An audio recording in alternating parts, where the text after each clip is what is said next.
Everybody stand for the pledge, please. I pledge allegiance to the flag of the United States of America and to the republic for which it stands, one nation, under God, indivisible, with liberty and justice for all. Hope everybody's doing well today. I don't know if everybody knows, but today is the birthday of Franklin County. Pretty exciting. 228 years. So thought it was interesting. Little history here. I don't know if everybody knew that Franklin County was formed in 1795 from Woodford, Messer, and Shelby counties. It was named after Benjamin Franklin, a founding father and drafter of the Declaration of Independence. So a little fun fact to start the meeting off today. So I guess I'll ask, is there any public comments from the audience? Seeing no public comments, we'd like to invite Yes Arts, Miss Elle Travis, up to the podium. Good morning, Elle. Morning. Happy birthday, everybody. Thank you. All right. So I just wanted to come in. Thank you all for having me today. I wanted to update everybody. It's been about a year since I spoke with you all on Zoom. And the last time I saw you, We were just getting ready to move in and start work on our new facility. So I thought it was a good time to come and update you all about the work that we're doing. So Andrew, if you'll advance the slide for me. So I've just put together a few before and after pictures. So the top row is our before of our main gallery there on the left, and the bottom is our gallery as it exists today with our children's program in there. The middle photo is our children's playroom that we call Maya's room. I think I should maybe start by telling a little bit about our organization, and it starts with Maya. How many of you all are familiar with Yes Arts or Hands Healing Hearts? Most of you, a little bit of you. So we started in 2016 as Hands Healing Hearts after local artist Doris Thurber lost her daughter Maya Thurber to overdose. She was 22 years old. And following her loss, Doris decided she wanted to help people in recovery. So she partnered with the Franklin County Drug Court program to offer art services to women in early recovery. And so that program still stands today. And we actually just had our first session in the building on Monday with our new drug court program. So that's exciting. And I'll tell more about that. But since that time, we've transitioned through working with just women in recovery all the way through to a youth substance prevention model, which looks like really great art classes with built-in protective factors. And has now rolled into a full-blown art center where we offer adults programming, everything through birth through 100 years old, I suppose, maybe older if somebody wanted to come. So these are just a few of our rooms. And Andrew, if you want to advance forward, I've got another slide of our remodel. In the middle, you see a bunch of empty shelves, but those are all now full with donations that were given by our community. That's our supply closet or our resource room. And we have a lot of volunteer and community support. And so we haven't really paid for many art supplies to date. We had 4 rooms donated, 4 rooms full of supplies. And so we're currently storing them. And then things that are everyday use go into this supply closet. And Andrew, you can advance forward. We had 283 volunteers who worked with us during our first 4 months, January through April of last year prior to open. We painted 75 gallons of white paint on the wall. So it was a very big project, and we had everybody from KSU football team, beta clubs. If you advance forward, Andrew, I've got a few more photos that you could click through. We had the police department there. Just a good helping hand. We had some magistrates who came down and helped. If you go forward one more, few commissioners. This was our very first opening event, and it was April 22nd of last year. We called it the First Look event because we knew we weren't finished with our building, but we couldn't wait any longer to get open. A lot of you may not know that we also have an art gallery in our space. We actually have 3 separate gallery spaces for professional exhibiting work. And so we rotate professional local artists and regional artists through that exhibit, and they rotate through about quarterly. So work stays up about 3 months, give or take. And so that is going to be a draw to the community and something that we are going to be advertising locally with Frankfurt Tourism and Downtown Frankfurt Inc. We're also working to coordinate with the Grand Gallery and the Jane Chancellor Moore Gallery to have open hours on a set day to bring in kind of a regional draw when people can come and see multiple galleries around town. And Andrew, if you'll advance forward one more time. Okay, a lot of people ask me, who do we serve? Because I know it gets confusing. Our mission is mobilizing the power of community and the arts to disrupt the cycle of addiction. So keywords there, community, arts, and addiction. And people think, okay, I don't have any problems with drugs, so that's not for me. And that's not ultimately the answer. My name is Elle, and I have 9 years in recovery. And I didn't think that that was me either. I didn't think that it was my best friend. I didn't think it was my friend's sister. I didn't think it was my cousin's friend. And that's kind of where we find ourselves in our community. Everybody has been touched by addiction in some way, in some form. And so the work that Yes Arts is now doing has shifted over time from a beautiful program that started with Maya working with the women of drug court. And it was an arts-based class led by an artist. And then during the pandemic, Doris asked me if I would lead the class on Zoom, because that was something that I was more comfortable doing. And so then the program took a shift where it had a program leader who had lived experience in recovery. So I was later credentialed as a peer support specialist. So now that program is led by an artist who has lived experience in recovery. And this year, the program we started on Monday, the program has shifted again, and now we have a program that is therapeutic based. So we have an art therapist leading the program, and then a peer support who will serve in that program as well. So it'll be therapeutic and lived experience in that program. Andrew, if you want to advance one forward. So that program I'm talking about is now called ART, which stands for Achieving Recovery Together. And it's not just the drug court partnership. So that's the one that naturally we continued on. But we're also have been awarded a grant to work with the women and the domestic violence shelter with the Sunshine Center. So that will be happening in the near future. We hope to partner with Fresh Start Frankfort, formerly the Franklin County Women and Family Shelter. They're now a recovery housing program. So we hope to have a group of those women come over. And eventually I hope to expand to both male and female programming, but just makes sense for people in early recovery to keep that separate for now. My long-term goal for the art program is that we will have an open community group. That is something that currently is not funded. But I would like to have a group where you don't have to be tied to drug court or one of the shelters to be able to attend a program. It would be a weekly operating program that anyone in recovery could attend. All right, Andrew, if you want to move forward one, please.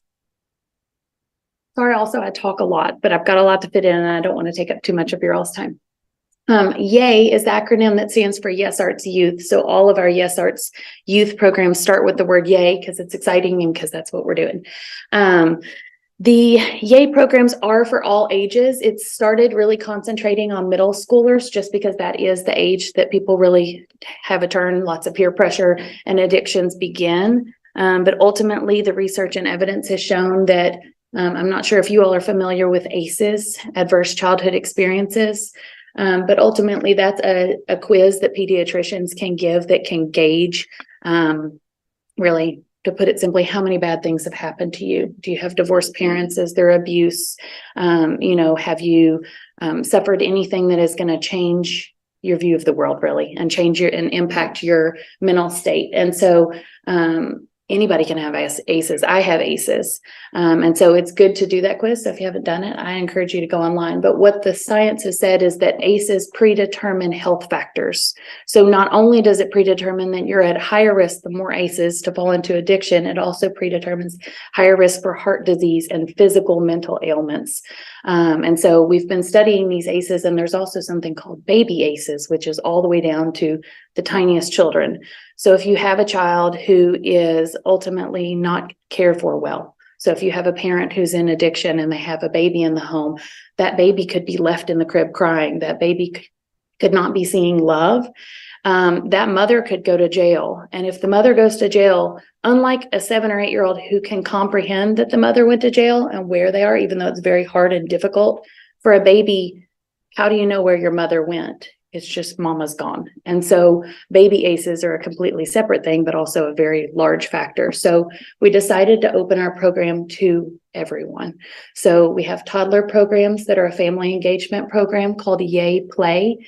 It's a toddler play learn group that is for babies. I mean, you can bring the tiniest baby in there, and then it's encouraging the grown up and the young one to interact with other people their age in the community. We have Yay Make, which is our Kids Night Out program. It's a elementary and middle school program drop-off program for kids on Saturday evenings.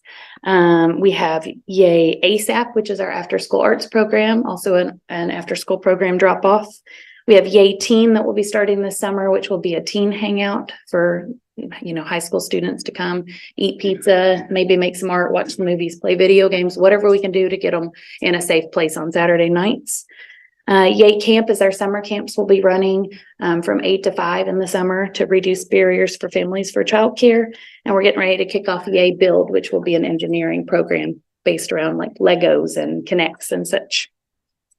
We also have partnership programs. So all of those things I just talked about are programs that anyone can enroll for and sign their kid up for. When they come to our program, they're going to have the structure of our program is we always have 2 adult program leaders, and those program leaders are Yes Arts trained staff members. They're trained on trauma-informed care, implicit bias, conscious discipline, mental health first aid, suicide prevention, LGBTQIA. So they're getting the type of training that they need to care for any student who walks through the door. Under those program leaders, we have teaching artists. So we have an artist roster of 60 artists who plug in and teach their specialty. And then under that, we have a layer of youth mentors, which are high school students that we pay who are also trained on all of those same topics, and they're peer mentors to the kids. So there's a quality of care and secure check-in and check-out process that you get that provides those protective factors to balance the ACEs. So the science says if you've got kids with ACEs, the only way to offset them is to put protective factors in their life. So I kind of equivalent it to a sports team. When you have a sports team, you've got a coach who's a mentor. You've got built-in friendships, even though they may not have things in common outside of the sport, they look out for each other. You have to keep your grades up because you want to play. And so Yes Arts finds that a lot of students who don't find themselves in sports, the arts kids, the drama kids, the outliers of their peer groups, we're making our own little culture of, mentorship, so to speak. And I'll talk last about our partner programs before I move on to community. We partner with the Wanda Joyce Robinson Foundation to provide programming for their crush groups, which is Kids Rising Up Through Support and Healing. If you're not familiar with Wanda Joyce, they work with children with incarcerated parents. We also provide childcare for their parent cafes, which is a parent forum. We work with the Franklin County schools. These students at the Franklin County Academy come down to us, the middle school students, every week for their art class. We also have all of the elementary students from the Gifted and Talented program at the district come down for monthly lessons. We work with Frankfort Independent Schools weekly through a partnership with the Franklin County Farmers Market through their garden club. And we also work with their Panther Enrichment program, which is their out of school time, so like spring break camp and stuff. So lots of partnerships going on, lots of things happening in our youth program. And if you can move forward one more, Andrew.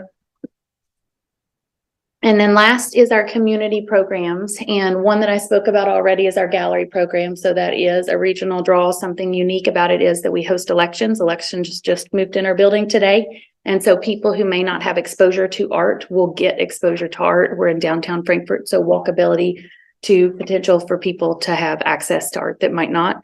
And of course, it is in all of our program rooms are in the galleries. So kids are in there playing and learning. People in recovery are in there playing and learning. Adults are in there playing and learning in and amongst the art. So it's really cool. Then we have outreach activities. We recently helped the Fiscal Court with the Easter egg hunt that you all did. We did a sensory friendly area, but we do upwards of 50 outreach activities a year. That doesn't bring any income to us, but it's just a benefit to the community. We offer face painting and kids activities and crafts and all kinds of stuff. And we recently hosted Kids Adventure Day. A big part of what we do is family engagement. So that was a free to the community kids event. We anticipate that we had about 2,000 people who came through. It was a block party, so we closed off Conway and over at City Hall. And then we also do adult arts education, which is just basic art classes that all of you all could come to. We have a needle felt class coming up soon. And then last is our community partnerships and planning. So we were part of a group called the Opioid Abatement Planning Alliance, which gathered community partners, other nonprofits, and people who were looking at applying for the opioid abatement. And we brought in a strategic planner who we had been working with for our own organization, and kind of did a community strategic plan and created a group application. We all applied individually, but we all had a common graphic, a common narrative as we applied. So we're looking forward to hearing back about that. And Andrew, if you'll go forward one more, and maybe one more. So a lot of people ask about our funding streams. We are funded by grants, a whole bunch of grants. We have a Department of Justice micro grant to partner with Frankfort Police Department and Drug Court for that recovery program we've just kicked off. We have partners who write grants for us, for example, the Sunshine Center, who brought a grant to the table for programming. And then we just write lots of little grants to foundations and such for operating support. We have a very diverse stream of individual personal contribution funding, as well as sponsorships from local community organizations. And then, of course, we have our Fiscal Court and our City Commission who support us as well. So good amounts of funding coming from different pockets, and it's pretty diverse. So we feel good about that. And we just hope that everybody will take all this info I gave you and advocate it forward, because there's a lot of people, we grew so fast. A lot of people knew about the great work that Doris and Joanna and Jennifer are doing in the past, and even the work that Amelia did. If you've heard of Just Say Yes, which is a youth prevention program that we launched from our organization, there's a lot of yeses in there and a lot of confusion. So if you all can just help everybody know that Yes Arts is where you go to have quality program, everybody for all ages. And I'll be glad to talk to anybody or walk them through for a tour. Elle, thank you very much. That was a great presentation. And Thank you. I want to say, just from the fiscal court, it's nice that you and the team had a vision, but you figured out how to make it work and be sustainable. You know, you're not just, relying on one person.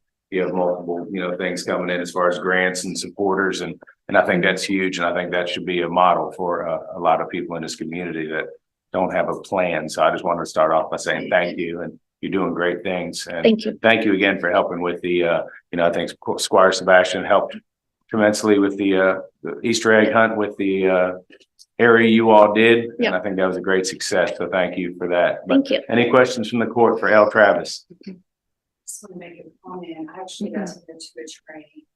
I don't remember what it's called. Yes, Family Thrive.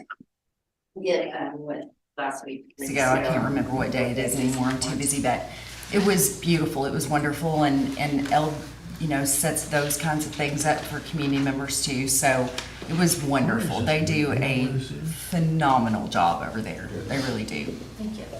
Yeah, if you all need any training. We are now trained on trauma-informed care to offer the trainings. We're trained on Family Thrive, which is all about ACEs and childhood experiences, mental health first aid, and child abuse prevention as well. So we're trying to train the trainer internal so that then we can offer the trainings to the community as well. Any other comments or questions from the board?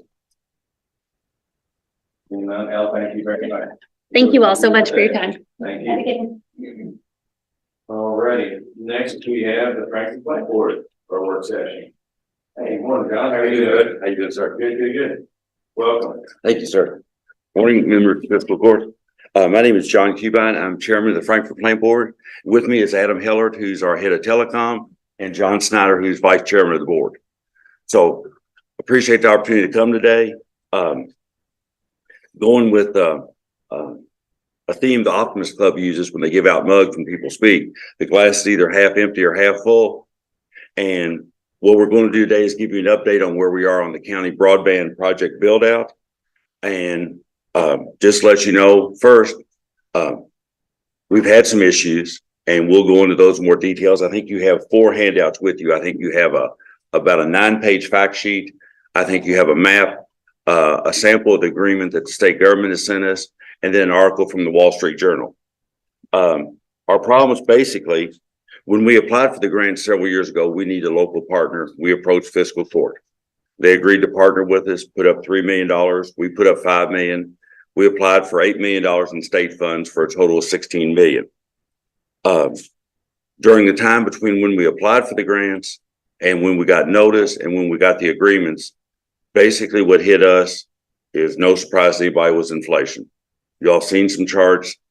We've seen, and we're projecting right now that the initial cost of 16 could go 30 million or more. And it's in labor and materials. And to give you a side that's just to show you the market, we recently at the plan board ordered a bucket truck. It's $100,000 more than they were last year, and it's a 2-year wait. Transformers, everything else, anything in that area, because what happened was the federal government infused billions of dollars nationwide. There wasn't the material, the supply chain, the contractors to do the work, and the prices shot up. What we're projecting is that initial inflation in 21 continued in 22 is going to continue in the project. We could be wrong on that. The inflation could temper. We've not seen it so far. And I want to say right up front, the fiscal court, we've worked with them. If anybody wants to blame anybody, they can blame us. We put the numbers together. We put them together in good faith. We're not taking any direct, any profit margins, any return on investments. We're spending all the money on materials and labor. We submitted 11 grants. We got them all. Our goal was to build out in Franklin County. That was our goal, to cover the homes. We're still committed to the project. 2 things have happened to us. One, we're in place. The other is, in about the same time frame, we did a pilot project not related to this on Shadrick Ferry to build out there on broadband. We went to all the homes. We worked with some local officials. We had 90% of the people say they want it in writing. When it came time to sign it and sign up, 50%. So think of it, it's different building in the county than it is building in Ridgeview. Because if you have to go past 4 or 5 homes that won't take it to get to a home that does, you still have the cost. You've just lost your revenue. And we're looking at return on investment of a 20-year model. This isn't something we're going to get our money back quickly. We're pricing our product for the county the same as what we do it for the city. We're competitive, if not lower than our competitors. We don't have the fees, the add-on construction, but the take rate coupled with the inflation has basically cut our buying power to about 16 million, which is the grant. Our commitment and what we did was, when we saw the inflation, when we saw what was happening, we went to state officials. We met with state budget director and the secretary of the governor's cabinet. We talked with fiscal court officials. We looked at various grant options. We looked at just rejecting it, saying, we're not going to do it. But we'd be giving back $8 million in state money that we have right now in hand that we can spend on this project. So we looked at it, we redid the maps, and our goal was to touch as many homes as we could, because we can't get to the fire home at Bald Knob and Peaks Mill without building the backbone and structure to get there. So we wanted to get to as many homes as we could and touch each of the 11 grant areas that we had developed so that we would spread that out. I can assure you, nobody interfered with the maps. Nobody said, oh, make sure you take care of this, or this is my buddy, or do this. Our engineers put it together based on what would make sense for the community to give us the backbone to continue to build out in the future. We went to the 2023 General Assembly. As you know, it was not a budget session, but to see if there's any available funding, because the state's sitting on roughly about 3.7 billion in general fund in the rainy day fund. They opened it up for juvenile justice, a couple other things. 2024 is a budget session. Our plan would be to go back again, and our goal would be to try to get 100% funds with no match. Because what we looked at was, we had looked at actually not only rejecting the original grant, but resubmitting. Under any scenario, if we'd submitted a $32 million grant, which in our wildest dreams, we never thought that would be the cost. We didn't have 16 million match between us and fiscal court. We had what we had. You all put 3 in, and our commitment to you all was, you put your money in. You've not paid us any of the money. We would bill you as the work was done. So we didn't have any money, because we're basically doing internal movement of funds to finance our 5 million, because the same costs that are affecting this project are affecting us in the day-to-day operations in our existing service areas. Those same costs are there for, you take the storm event. You could drive around and see brand new fiber cable laying on the ground. We've applied for disaster funding, but we took a $500,000 hit on that disaster. I mean, we'll have to re-pull the wire. That's just part of the business. But our goal would be to continue to try. There's billions more in federal money coming down. Most of it has matches. But our goal would be to continue to try to get additional funds to build the project out. And with that, we think our service, and I'm prejudiced, but we think our service is as good or better than any of our competitors. We think our pricing is better. But the take rate's a problem, because to get to some homes, we've got to pass other homes. And if we have to go a quarter mile back on the road to get to a home, we're willing to do that. But if people don't want the service and we get it, and there are alternatives, they're more expensive. There's satellite, there's some other options. The speed's not the same, the price is higher. But the broadband, we're putting in a 5G network, but it's a 10G network. So it's not just state of the art today, it's going to be state of the art for years. And if any of you have it, it's fast. I mean, it's much faster than copper. And it's a good service. We've been committed and wanted to do the county projects for years. That's why we did the pilot on Shadrick Ferry. The other issue that I think you know, and Judge, you and I've had a conversation, is easements take a long time. And we checked into Scott County and some others. We've not seen where any other counties have used any kind of eminent domain to get it done faster. Scott only had a handful of eminent domains filed in a whole year. And what you need to understand in that is, if you've got a pole in your backyard and it's a KU pole or bluegrass, we don't have the right just to drive into your yard and hang. We have to get permission from them. That's not a problem. I mean, that goes back and forth with all utilities. But we have to get permission from the homeowner to hang a wire. If they say no, then we got to figure a way to work around them. And that could be very costly and time consuming. But we don't have the right just to go in your backyard and start pulling wires. Now, if it's existing wire, existing service, but if it's brand new and that easement is for electric, then it's for electric. We have to get permission to pull cable. So that takes time. And that, to be honest, and Scotty, you know, that's Shadrick Ferry was tough. A lot of people had concerns. They didn't want us tearing up their yard. They had concerns, and we understood that. But the easements, the take rate, and to be honest, the inflation, which is still there, has caused some issues. What you've got in front of you now is the agreements. You know, we initially went to the state, submitted the application. They made the award. They sent us agreements. Then we went back and revised the grant. Then they've sent us a new set of agreements to re-sign, to basically memorialize the revised map. So that's what that agreement is. We've not drawn any of the money yet. The end date doesn't change, which was a 5-year grant. So this time we've spent revising the grants going back has not changed the end date. So what you've got in front of you, and it's tough. And again, if there's anybody who wants to, if there's a villain in this, you can blame us. I can assure you it was done in good faith. Our numbers we felt were good. We didn't project the inflation, but it is what it is, and we can't change that. We still think it's good. You're putting up 3, getting 13 back. We're putting up 5, getting 13 back. I mean, you're putting up 3, you're getting 30. We're putting up 5. So the bottom line is it's $8 million in additional state funds for this community. And like I said, we thought about rejecting it, starting all over. No assurance we'd get $8 million again, because you're competing again in a statewide pool.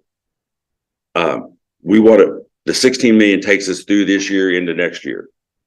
We're still committed to doing the project.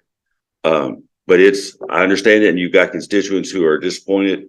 We want to get it out there. And like I said, it's not, we're trying to make money on it, because everything we bring in revenue, we're going to have to keep reinvesting this for upcoming years as we continue to build. But it is a good service, and for the community, we think it's important. So, Judge, I appreciate that time. And like I said, Adam's here, who actually understands it all. And John's here, who understands it far better than me. We'd be glad to answer any questions or whatever, more information. And like I said, we offered the state the same thing. And I know you're saying, how could the numbers have changed that much? And we met with the state budget director. We said, you can see the invoices. We can show you what we ordered before the grant application, what everything cost us, cable, nodes, everything, and what it costs now. And you can see, we had a crew. It's a story we've told, but it's unfortunately true. We hired a crew out of Florida to help us pull cable. They got a better deal from Alabama on the way, and they turned. It's whatever you're willing to pay in the market. It's that kind of market. And these crews split off, and you see them run around. I mean, AT&T's pulling cable, we're pulling cable. It's just the nature of the business right now. So, sir, I appreciate the time. Absolutely, John. Thank you for coming Yes, in sir. today. Obviously, in the last couple of court meetings, the last couple of months, it's been a big talk in the Oh, yes, sir. community, and the magistrates are getting calls from Sure. constituents, and so we had a couple of requests for y'all to come in and talk to Sure. us. So I appreciate all you all being here today. So at this time, I'm going to open it up to the court and see if there's any magistrates that want to ask any of these gentlemen some questions, and we'll go from there. I got one question. Sure, Richard. Is all the cable all hung on poles or is it buried? You talking about? It's a combination of both. Well, you're talking about right of ways and you wouldn't deal with a homeowner unless it was buried. Is that correct? No, well, still there with the homeowner, anything that's on the property that's not in the right of way. And if you look at a lot of the utility routes, they're not in right of way. A lot of them go cut through, especially in rural areas, they go through farms. So yeah, if it's technically in a right of way, we wouldn't have to. Out of the project scale at this point, we're looking at 800 easements that we would have to obtain that are not in right of ways. Is that hung on poles? You was talking about they're not got right of ways? No, it goes either way. So if you're served underground, when we come in, we'll do underground. If your utilities are overhead, we would build overhead. We're gonna match what's there. Because it's cheaper. If you say it's underground, we want to come in and go aerial, we have to set all those new posts. The cost is. So we typically follow whatever the electric utility is in the area. Well, John mentioned having eminent domain, but you wouldn't have to do that if you're No. stringing on poles. No, if it's a pole in your property and there's not Well, there's not I don't cable know on your what- property, I all would've you've got thought on your pole is electric. Of course, my area is served by bluegrass, Right. not plant board. Right. And those lines are surely got right of ways through there. At least they think they do. Well, those right of ways or those easements are obtained by Bluegrass Energy, not. Well, if you string on their pole, you gotta deal with them. Is that Right, correct? we work out with them, but we also have to get an okay from the homeowner. To come on your property. That's the easement. The other is a make ready cost that we work out between Bluegrass Energy and KU. The other is the agreement to actually enter your property. Just like years ago, before the utility was there, when they came to you and you wanted service, you basically signed an easement for them to come on your property to give you electric service. That'd be the same thing when we come on your property, we would ask you to sign an easement so we can provide you telephone service. But we can't just drive on your property and start pulling cable without your permission, even though there's a pole there by Bluegrass. Now, we get permission from Bluegrass to hang on. To We work with them attach. to have attached to their pole, the same way that Kentucky Water had to get a. Well, if you were- to attach. If you were a homeowner that did not want service, Right. I mean, and you're stringing on the pole, would you still need permission from them? Yes. I mean, Shattered Ferry, we had to do a redesign. There's an additional 8,000 feet built because we could not get an easement on the property. I understand how hard it is to get. Well, I can just give you an example. I won't name the state. There was a state who thought they could play fast and free on the easements and started pulling the wires without permission. I forget how many million the court awarded them. 24 million $4 million. for basically trespassing and hanging wires on poles without permission. Utilities have a lot of authority, but we can't just come on your property and start doing things. If you say no, and we had like on Shattered Fair, there's people that said, you go tear in my yard, you go bring backhoes, you go bring bulldozers. What's it gonna look like when you're done? I mean, and they were legitimate, and they were like people with, the poles were in the back, but we had to go underground to get to the house. And they were concerned, well, where are you gonna tear up? You're going through my flower beds. I mean, it's one-on-one is They what it didn't want is. the cable, I guess. I understand, cause I've done some of that with the water board. The dogs buried out there or something. It's always something. Adam, you referenced 880 poles. So if 880 easements. Okay, Or 800 easements. I'm sorry. okay, I'm sorry. So if a pole on one of those properties belonged to the plant board, Mhm. do you still have to ask for permission to go to them? We usually do, but it's the plant board, but most of these areas other than Benson Valley are all outside the plant board service area.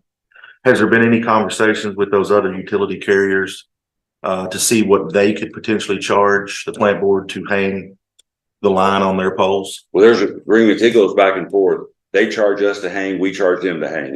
There's minimal charges. There's some PSC rules that, We do They a can't- campaign yeah, where we basically settle up because we gotta pay typically, it's the telecom paying Bluegrass Energy, KU, and, AT&T. Like when Kentucky Wire came through Frankfurt, they had to pay us to hang on our poles. I mean, AT&T has to pay to hang on our poles. We pay that.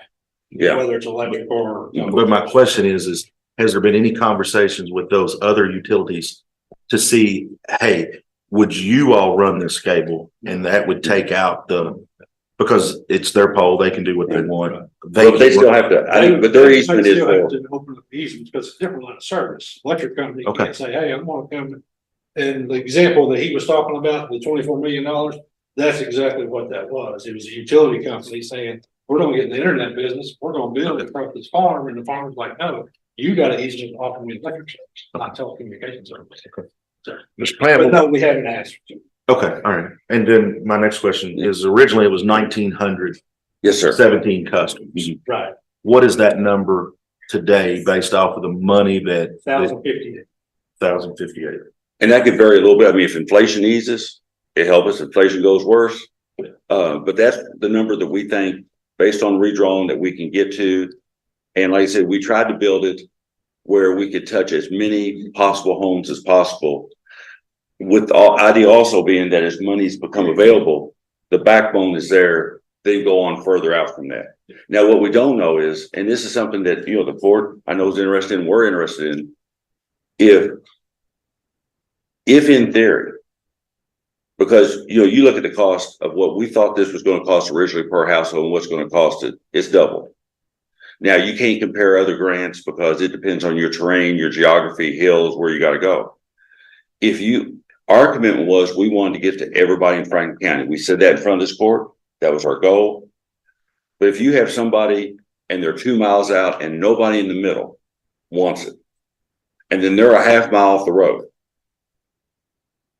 I mean, that's the cost. That's the reality of the cost. We're not looking to make a profit. I can tell you competitors are never going to go there.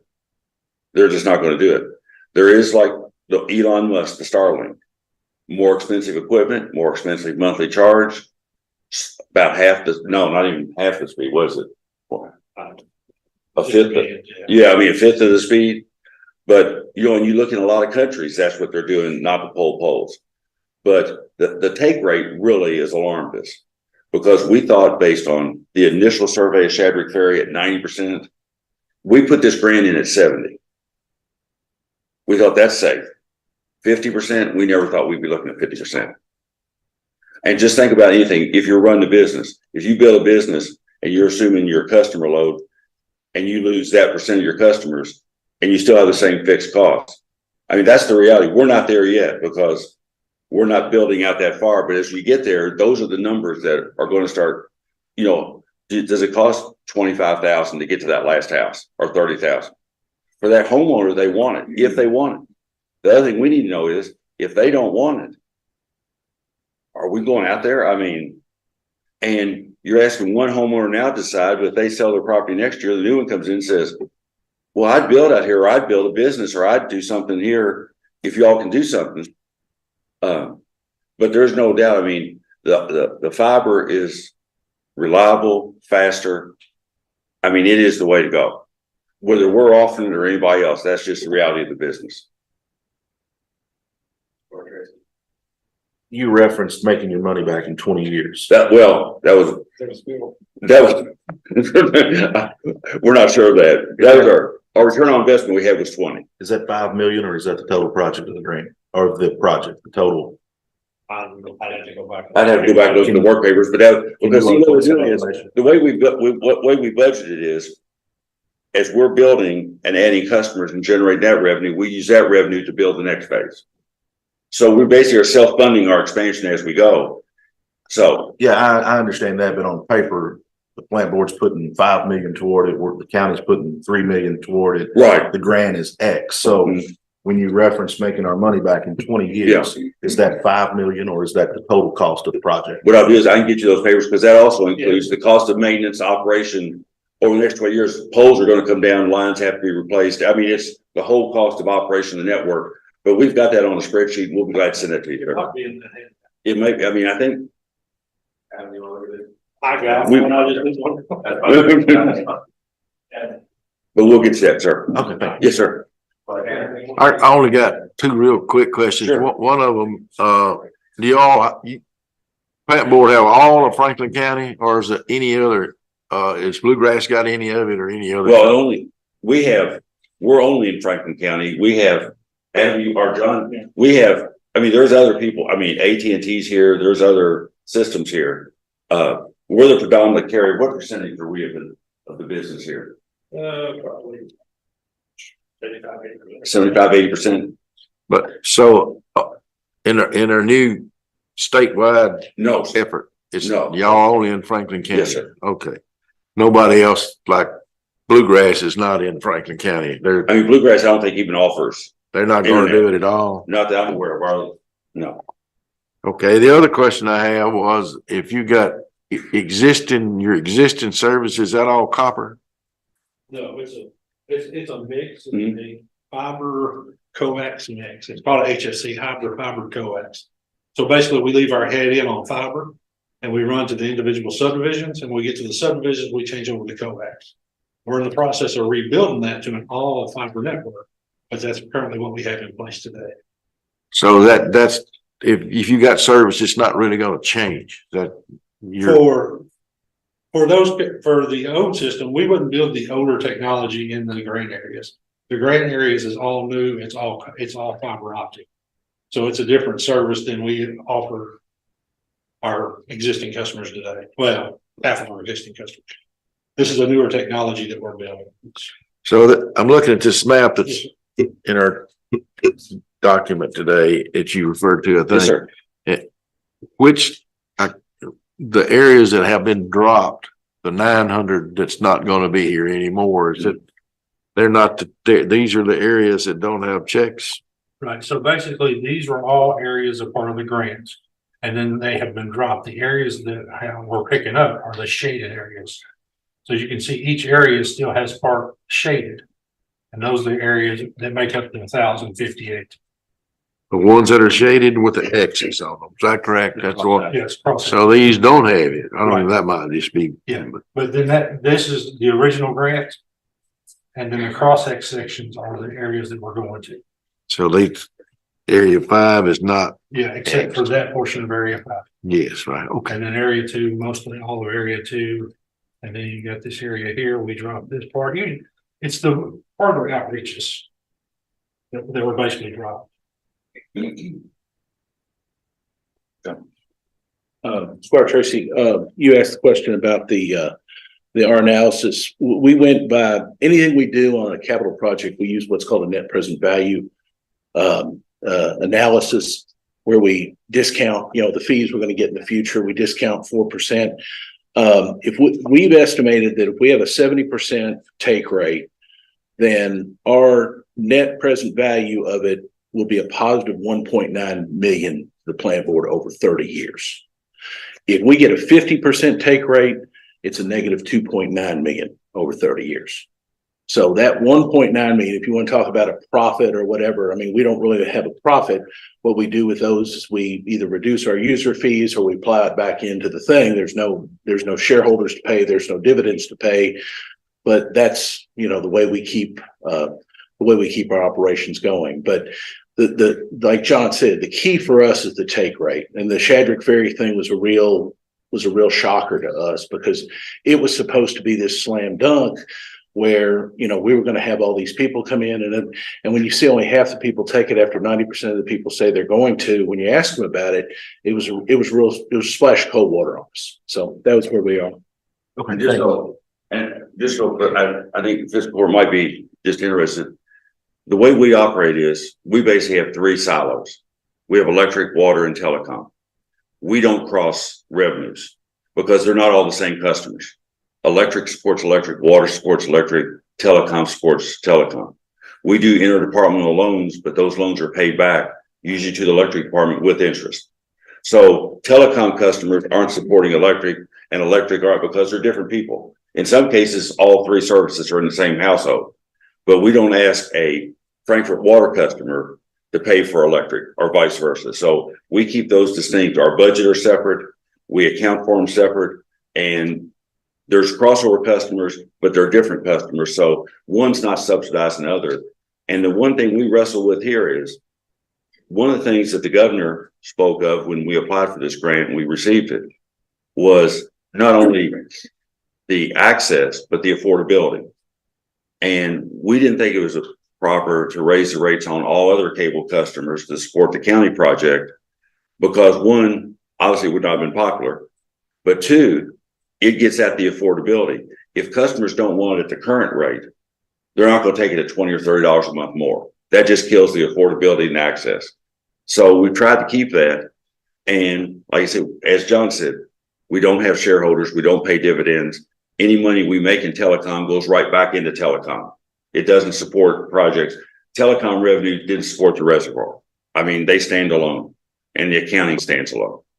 And like I said, if you all need any records, see the documents, anything that went on internal, I think you've got a 9-page fact sheet there, which is pretty extensive, but anything you need to see, any backup, our people are available. A lot of you all have been in, met with our people and talked to them. It is what it is. So, and we'll provide you any information you need, sir. John, thanks all of you for coming today. You know, I think we have, it's always been my opinion that we have a great asset in the community, municipally owned utility company that can, despite some folks' opinions in this community, can be a great asset and allow us to maneuver and manipulate the market at a better rate and at better service to our community than the larger utility companies. So I think we have a good opportunity. Of course, the district that I represent is the one that is was prone to benefit the most and is the one that's probably going to have the most disadvantage under the current predictions here. I want to pass along several questions. Yes, sir. That constituents have hit me with. Of course, this has been one of the things I get the most questions about. I have to say I'm disappointed that it's taken 4 months to get a presentation and get some information. I did call the plant board and tried to ask a meeting and request to get some information that I did. We not respond to constituents. I did not get a response. You called us and asked for a meeting and we didn't. Yeah. We could talk about that later, but yeah, I'd like to hear because that's not the way we operate. What the biggest question, I suppose, is how many, I know a lot of letters were sent out to constituents or to people who live in the community.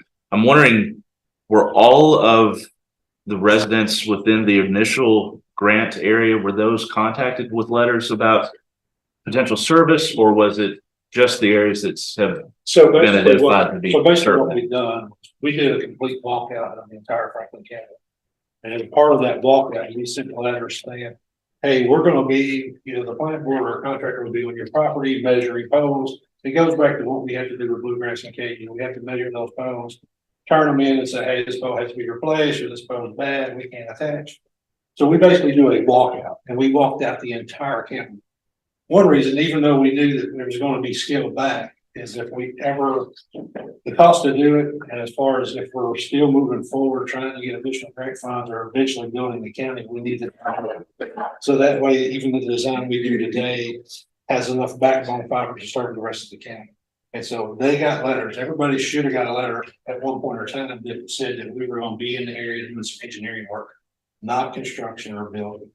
Now, if the areas that we are building in, we send letters, we're building. It's a different letter. But yes, we did contact everybody because we did a complete walkout.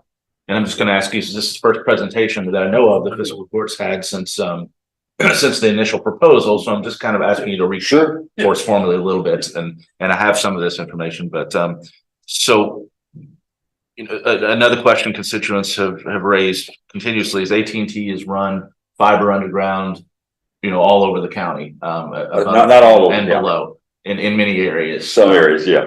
In areas, believe me, not the areas we're talking about. But I can assure you that they're not. Well, what is the opportunity to for the plant board to partner and or use existing infrastructure? Can you elaborate on that? I'm just asking a lot of questions. Would there be the potential to use existing infrastructure and where it already serves? I know Devil's Hollow Road, for instance, from Shelby County all the way to downtown Frankfort has a line that's been buried everywhere they can anyway. You know, as I one don't think example. that's 18. I thought it was AT&T, but I'm not sure. That is a long distance carrier. They had to access our poles, so I'm trying to think. Great Plains Communications is actually who that is. But yeah, that route's going actually across the United States. We have to get done. But no, we have not asked them about that. Typically, we'll need a lot more fiber. So what you might have like a transmission route where you might be able to lease the fiber or lease some bandwidth on the fiber. But since this is a fiber network, it's fiber intensive. So a lot of the fiber is designed to go to your house. So I need multiples. I need 288 fiber. I don't need multiple. So that's why a lot of that is maybe hard for it to use that type of infrastructure, sort of like borrowing fiber from another provider. Yeah, it's Great Plains Communication, and that's Verizon. It's actually who that is. Okay. Never had, I was told it was AT&T, but I've never been. Yeah, that's a lot of, and we run into it internally.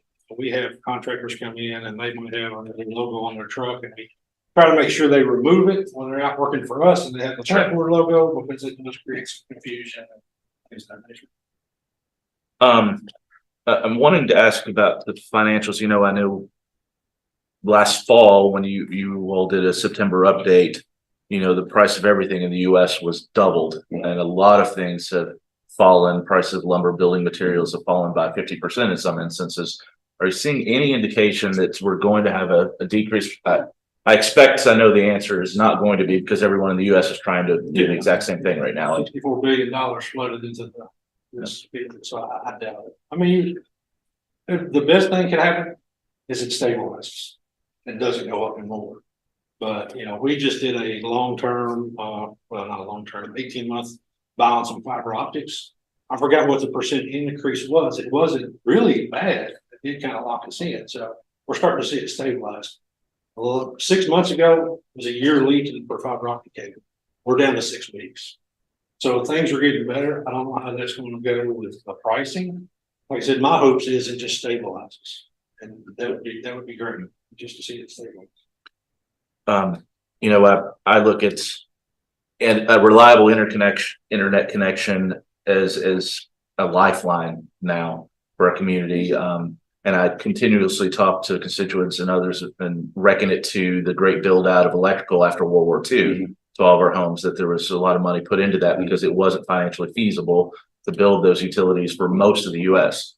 We're there again, and exacerbated by the pandemic. And I'm very cognizant of people. You know, the church I grew up in Bald Knob on Lebanon Road, the parking lot is a good reception spot that during the whole pandemic, people had to drive their kids to sit in the parking lot for hours on end for them to do their homework. In other parts, that's a similar story all across this county. So it's, you know, it's critical, I think, that we find a way to serve as much of the county as fast as possible. And whether that's with the plant board or, you know, evaluating other options, I think is critical for this court to pursue at this point. And if I just mentioned, sir, you know, the grant we have, what we're offering is not exclusive. If any other competitor wants to offer, they can go in there. But the reason we went in with this is the areas we went for this. And I remember Mr. Tracy and I talked, none of the money we're using are we using on existing areas. And this is clearly for unserved or underserved areas. We're not using any of this on existing systems. But it's expensive. The rural areas are just expensive because of the distance, not just between houses, but from the line to the house in the back.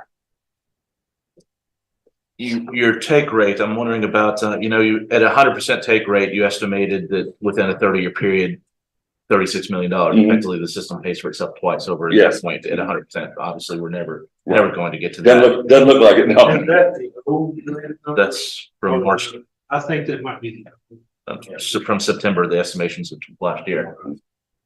So I'm wondering what, from those walkouts, from those meetings, from those letters, what kind of feedback you got, maybe countywide, about what the interest was in taking the utility if it were there. And if you can regionalize that to, was that part of your decision making and limiting areas, or was it more about just the the maximum number of people with the least distance in these cross-sect areas of the covered map. The most customer.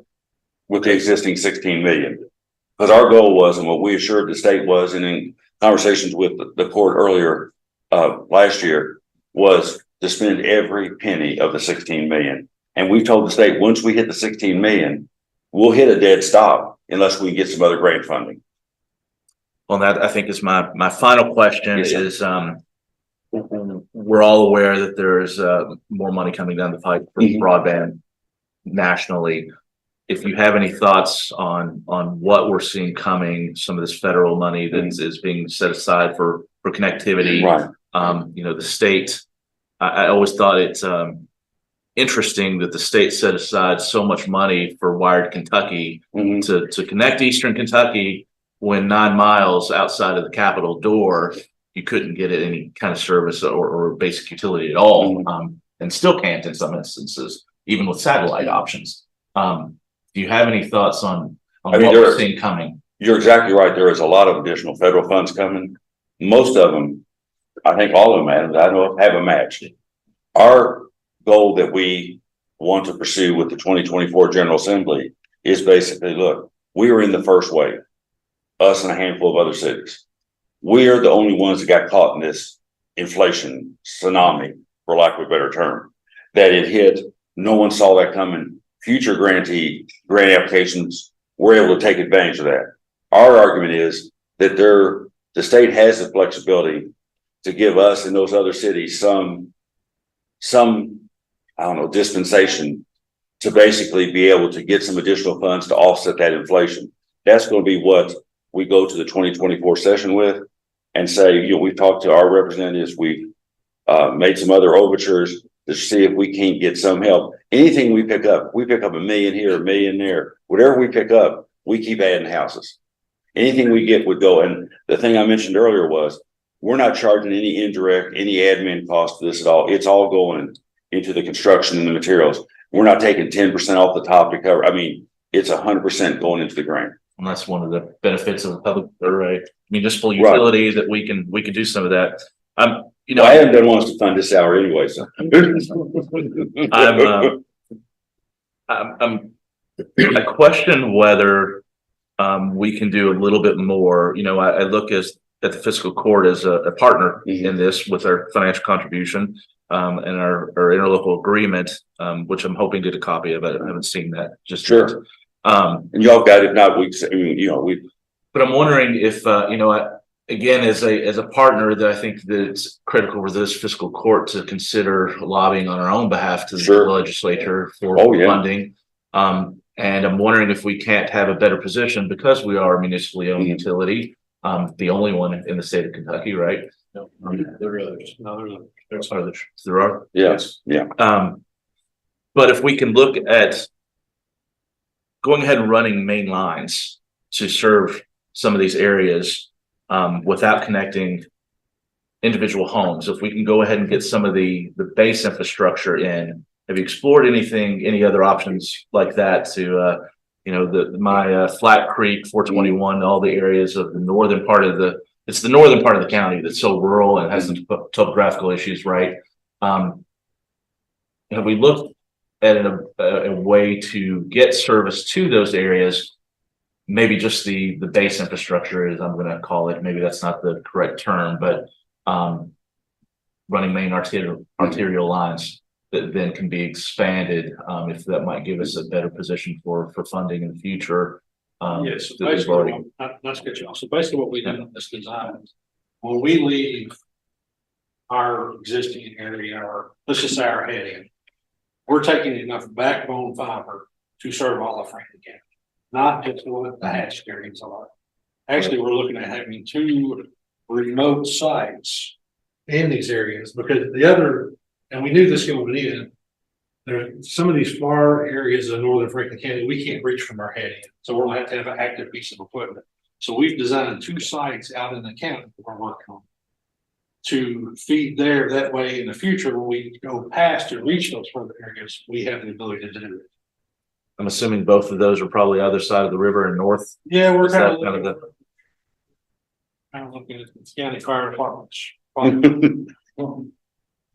But yeah, and that kind of makes sure that, and it does a couple things. One, it makes sure that we expand and get outside of our optimal budget, that we can reach these far areas of northern Franklin County. It also gives a little bit more resiliency in the network. So that way we don't have one fiber cut take down all of northern Franklin County. So we're trying to, we're trying to make the network robust enough that customers will enjoy it. Okay. So for now. And I do want to apologize, sir, that if we didn't get back to you timely, and I do apologize for that. I'm very sorry, no, seriously, because We'll talk about it. well, yeah, anytime, I mean, that's, yeah. Thanks. Yes, sir. Thank you, Judge. Gentlemen, thank you again for being with us. And so perhaps Chairman Bumba, Vice Chairman Snyder, or Director Hiller, perhaps you could tell us a little bit about the options that were worked on internally by the plant board and then taken to state officials so that they could assist in Making the decision. helping with that based on their purview across the Commonwealth, what was happening. Just, and I think representatives from this body, I think, met with the former judge executive, maybe, and some internal officials last year outside of the entire body, and the body was never briefed on, unfortunately, internally on that meeting. So I think some of that may have started after that, or just to be helpful Sure. So for this body. So basically, when we understand that we're going to have an issue covering the entire area because of the cost. We started looking at different options. One is you reduce scope in every area by a percentage rate of, what your overage is. That kind of got, that was an option. That was option 2 of it. The other option was, let's do the most we can to pick up the most number of houses in Franklin County. Because at the end of the day, that's what we want to do. Get many customers we can on. We talked to the state, hey, this is the issues we're having. These are the 2 options we've kind of come up with. What do you want? And they're like, submit them both. We will pick. And so we submitted both options to the state, and the state, they agreed. It's like, yeah, we want our grant money to get as many customers on as we can. And so that's basically how option 2 was 857 homes, and option 1 was the 1,050. That's 57 your map says. Yeah, I'm sorry. So just to kind of piggyback off Squire Sebastian, 2 plans that you all cut down and said, okay, I truly feel like we can do option 1 or 2. Ultimately, the state's going to decide which option that is. And it sounds like there was a meeting with the past administration. So the past county judge, was he made aware that the 1917 was going to be reduced? Yeah, well, we basically called, just saying, we got some issues, we need to look at this.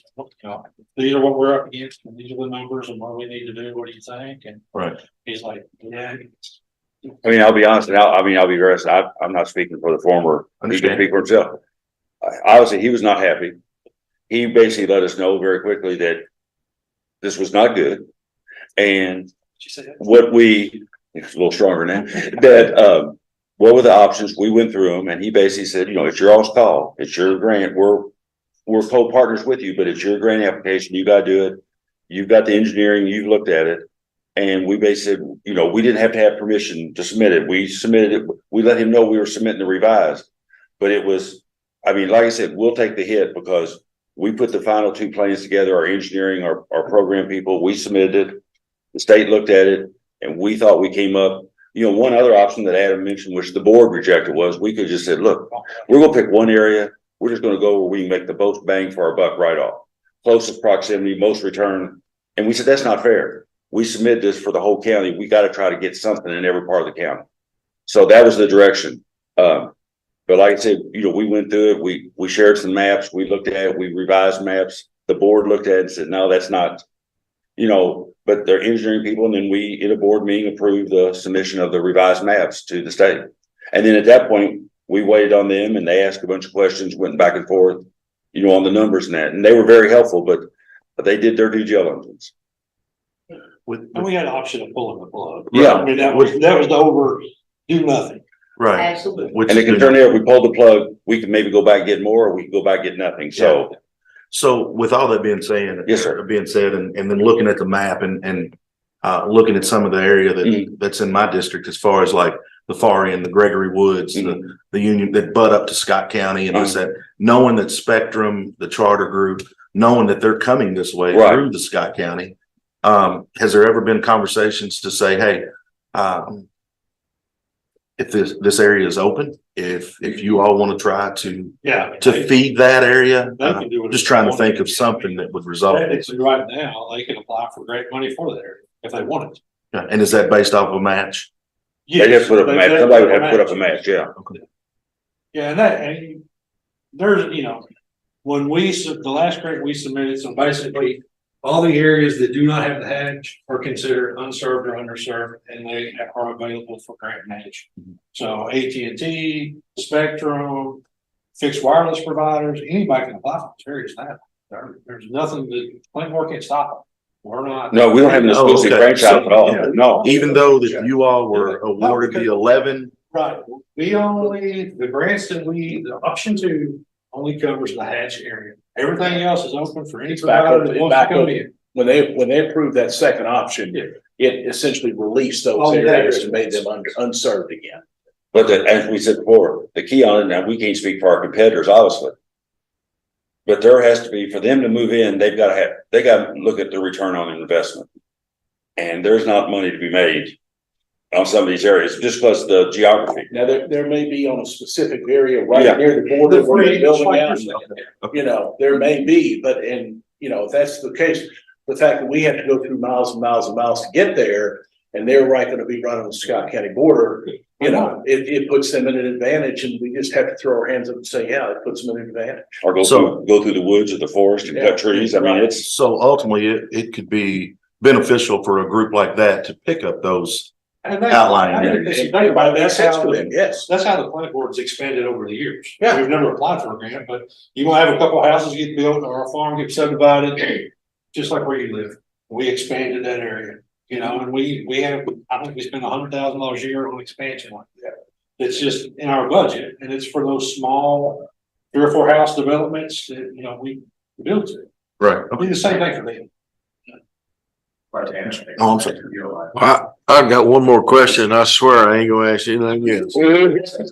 No, I'm not gonna ask you anymore, but is there any assistance, financial assistance for families who might be economically depressed right now? There's an ongoing federal initiative, expanded broadband grants or something, where it started during the pandemic, and it essentially gives $30 a month to defray the cost of broadband, and it applies to, it's pretty expanded category. If your child qualifies for free or reduced lunch, or there's several other, and we've worked with the cabinet. We've got over 1,000, close to 1,000 folks. But it's one of the most already. It's the most underutilized program out there. It's federal. You have to apply and get eligibility. Then you tell us.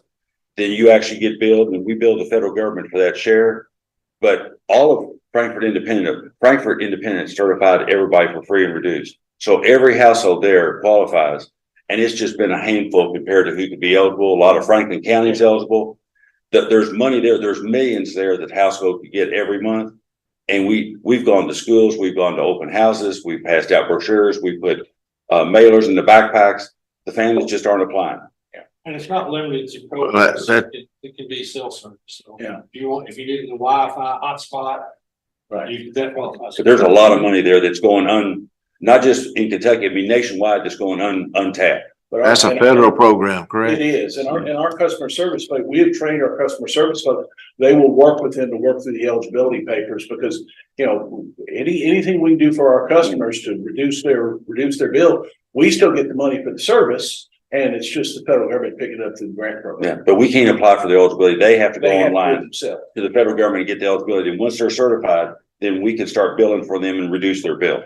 I've just a comment. I've had service from plant board cable for ever since I put it in, I guess, because I live in Huntington Woods. I don't know how it got down there, but thank God it did. But I don't see how people can do without it, really. Just in this day and time. To elaborate on what you were just saying, just in case anybody's watching this on cable 10 or something, that program can also be supportive if you don't have an internet connection. I know the city partnered up with the local schools. Right. Pandemic to provide hotspots. Yes. If you live in a rural Yeah. part of the state, you can get financial assistance to have Okay, it. we You have put no in- other option. There And are we some put in options numerous for assistance. hotspots, free Wi-Fi spots around town. Yeah. And continue to do it when there's all the parks, anytime we can do it, we try to put them in. At no charge. Just thank you all again Yeah. for being here. And again, I don't think anybody wants to be here, but we're here. No. And it definitely sounds like communication is probably why we're here, or lack thereof.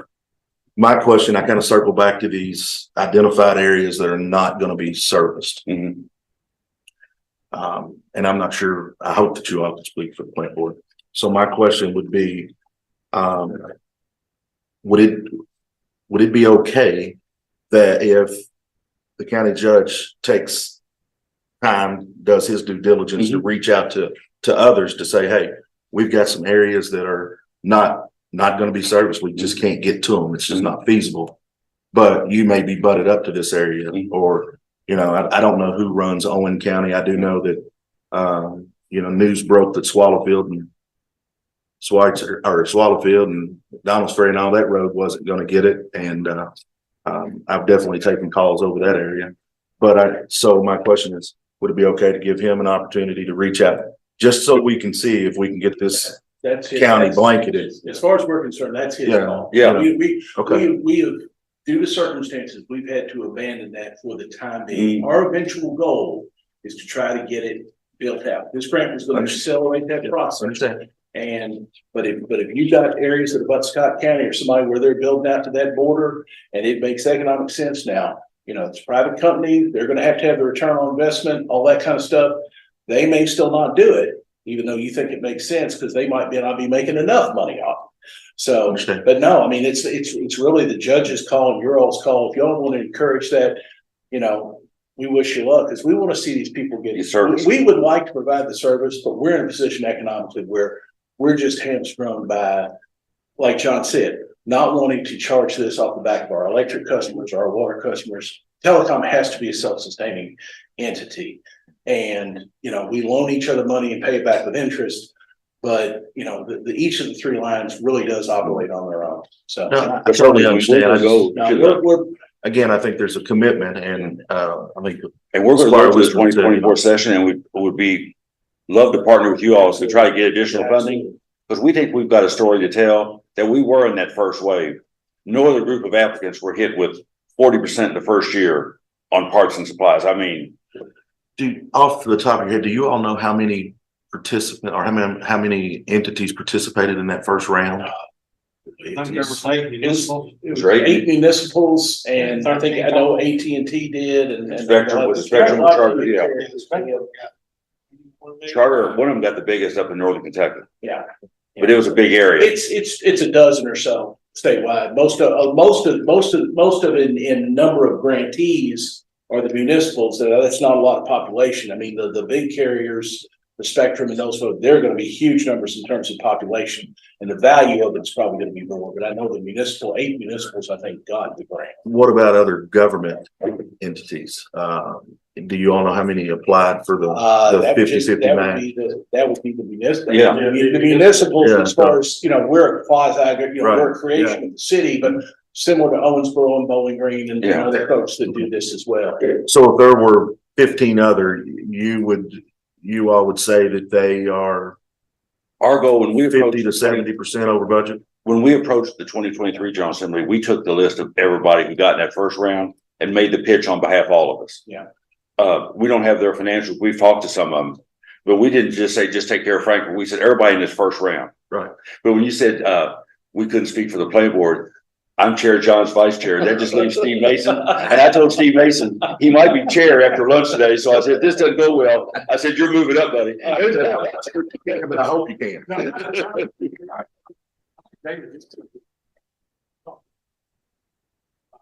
I think they were on over. It's just very, you know, on how much I think most of the idea was, yeah, we're over, but we're never going to get built any cheaper. Right. So. And I think the other thing too is, and I don't know about, it's hard to compare apples to apples because everybody's got their own financial people, and, you know, God love David Denton. He is an extremely conservative guy, which really Very helps smart. us in terms of, we don't have long-term debt. We don't have, we're very, very, very conservative on all this. And, I think he might have estimated, I don't think he estimated when he made those estimates and our staff made those estimates. He didn't just estimate the 40% increase this year. He built in increases that were more than that you've usually seen in previous years. For the whole term of the For the whole project. term of the project. So, our cost, it's a less optimistic cost forecast than maybe some others have done.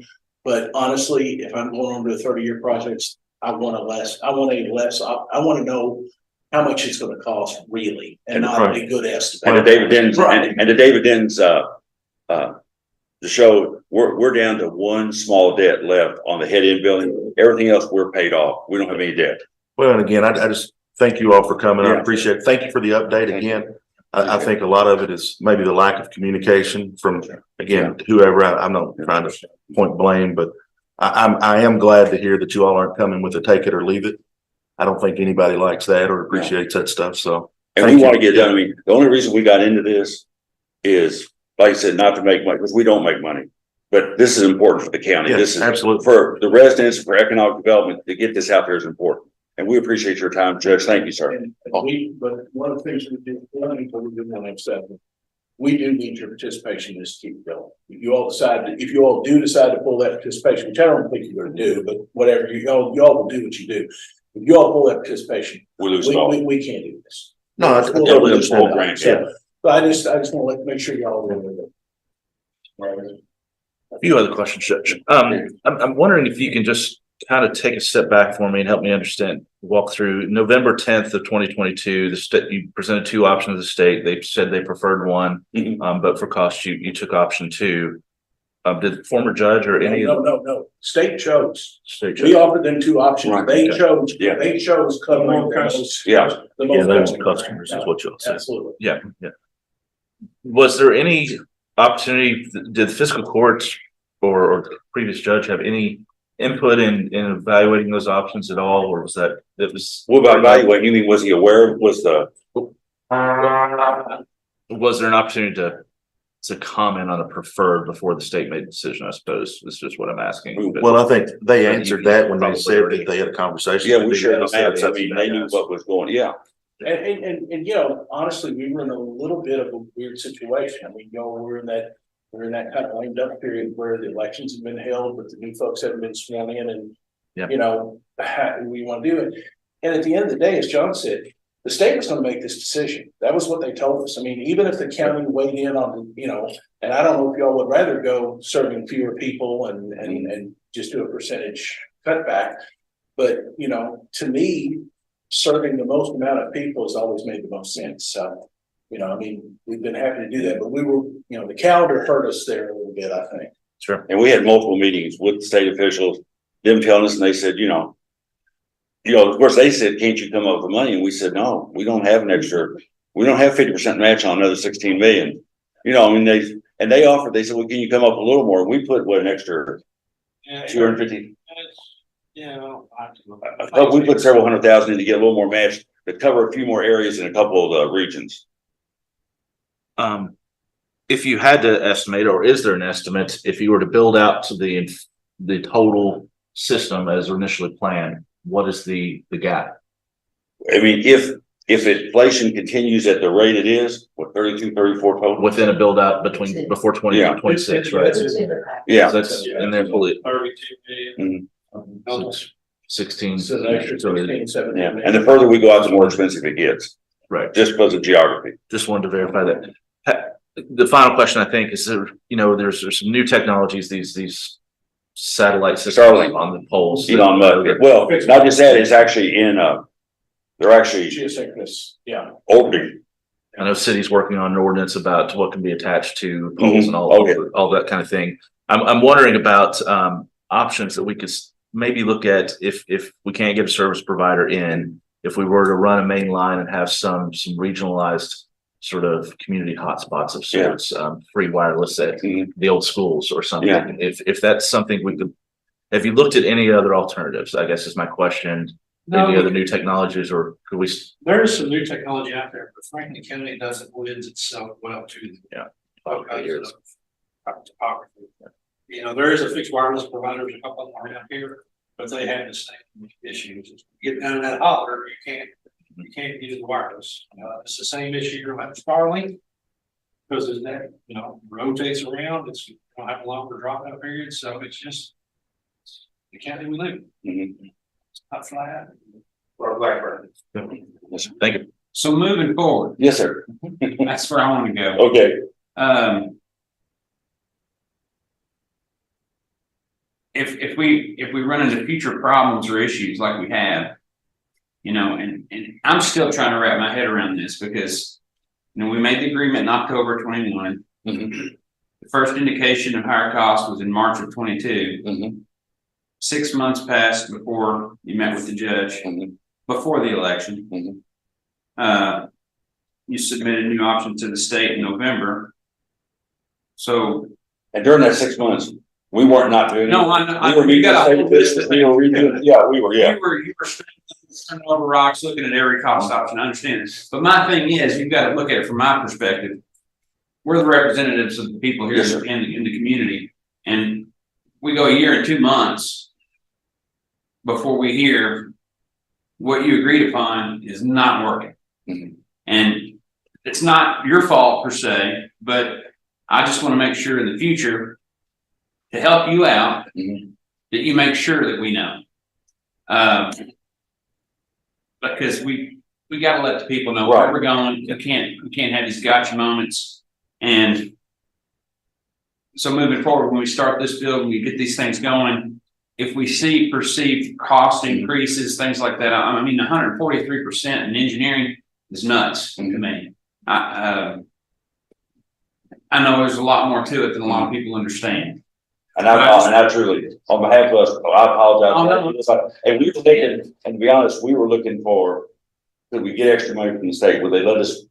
Was there any way that we were meeting with him?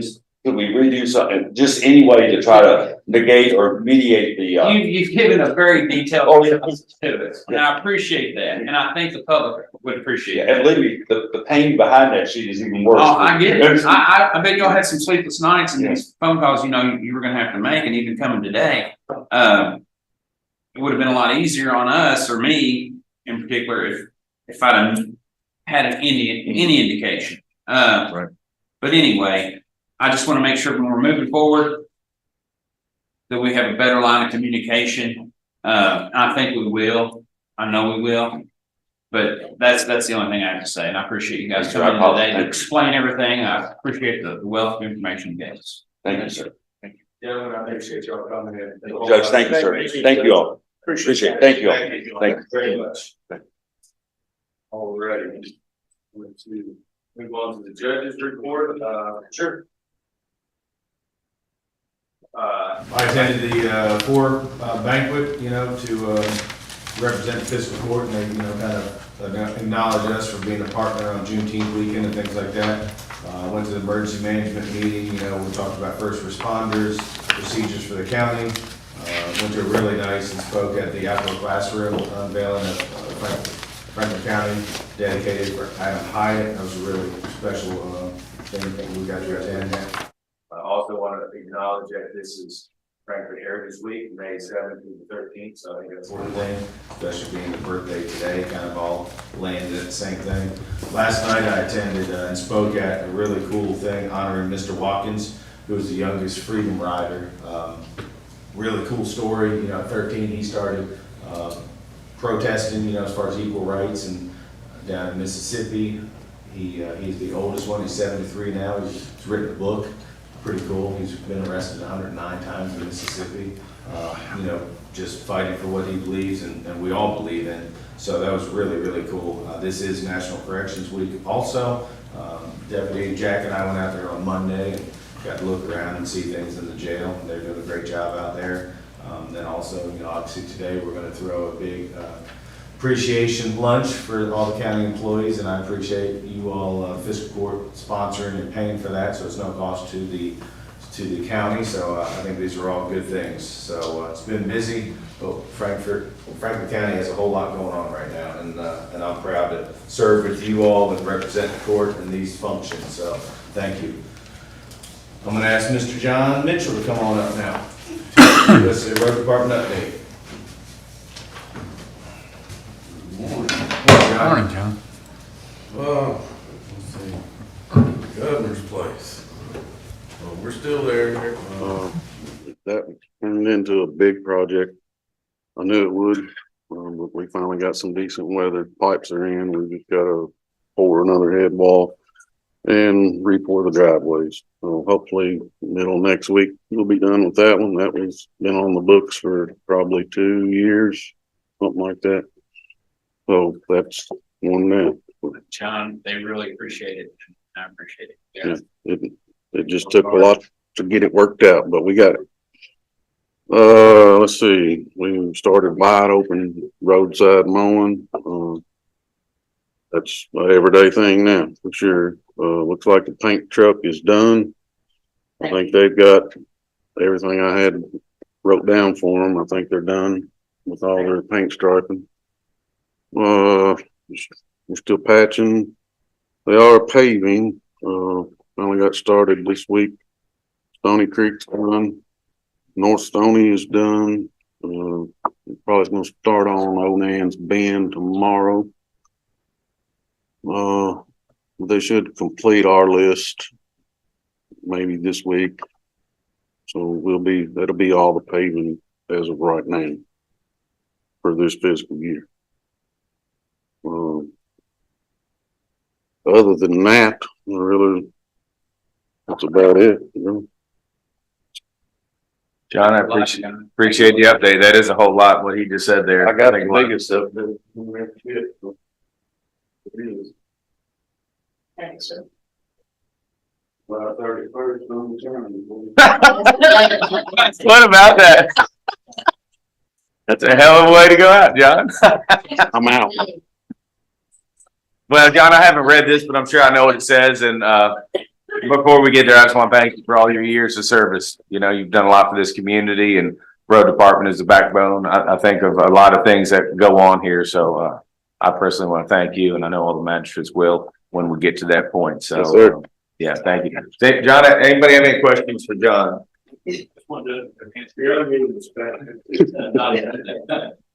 I'm wondering, I've been fielding a lot of questions and comments In the community about the city's change from yard waste particularly. I'm wondering if you're seeing much increase. Last week, there wasn't an increase last week. It was actually down. Today, there were 5 or 6 already there when I left. I don't know how it's been this morning, but I would assume it's probably going to be busy. Let's see what we're doing so far. Thank you. All right, has there been any conversations? I guess has the city called over to No. Joe? No, Still- still no conversation. Probably need to reach out. I'm still not sure how all that. Well, my presumption is within something, they should have reached out to the county. Yeah. So where is that? Like communication on the other side, so I guess we have to kind of pick up in that void. Absolutely, yeah. But I'm glad that it's probably the right thing for the community as of right now, so. And Judge, I seem to have seen our vacant solid waste coordinator's phone number circulated as an option to call at one point on some social media. So maybe a conversation about that as well. Yeah, and that might still be active, but I'd say that. I'm sure, but, those calls, you know, and I just- know Mitzi's been, stepping in a lot, everyone's kind of jumping in to kind of help until we get that position filled. But those calls are being answered. Yeah, absolutely. That is Absolutely. not, Calls not and emails are happening. being answered, and I know. Calls are being responded Yeah, to. and I know Mitzi's come to me a couple times and maybe kick some stuff to John because we felt like he would be the one to answer those questions. So yes, we are answering everything that comes our way. That was just my comment. More was that I don't know where I saw that, but if the city's putting out that number, maybe they should put the main number to here. Yeah, I need to schedule a meeting to talk about all that. All of those numbers seem to roll now. Some think so. internal issue has happened with the phone system.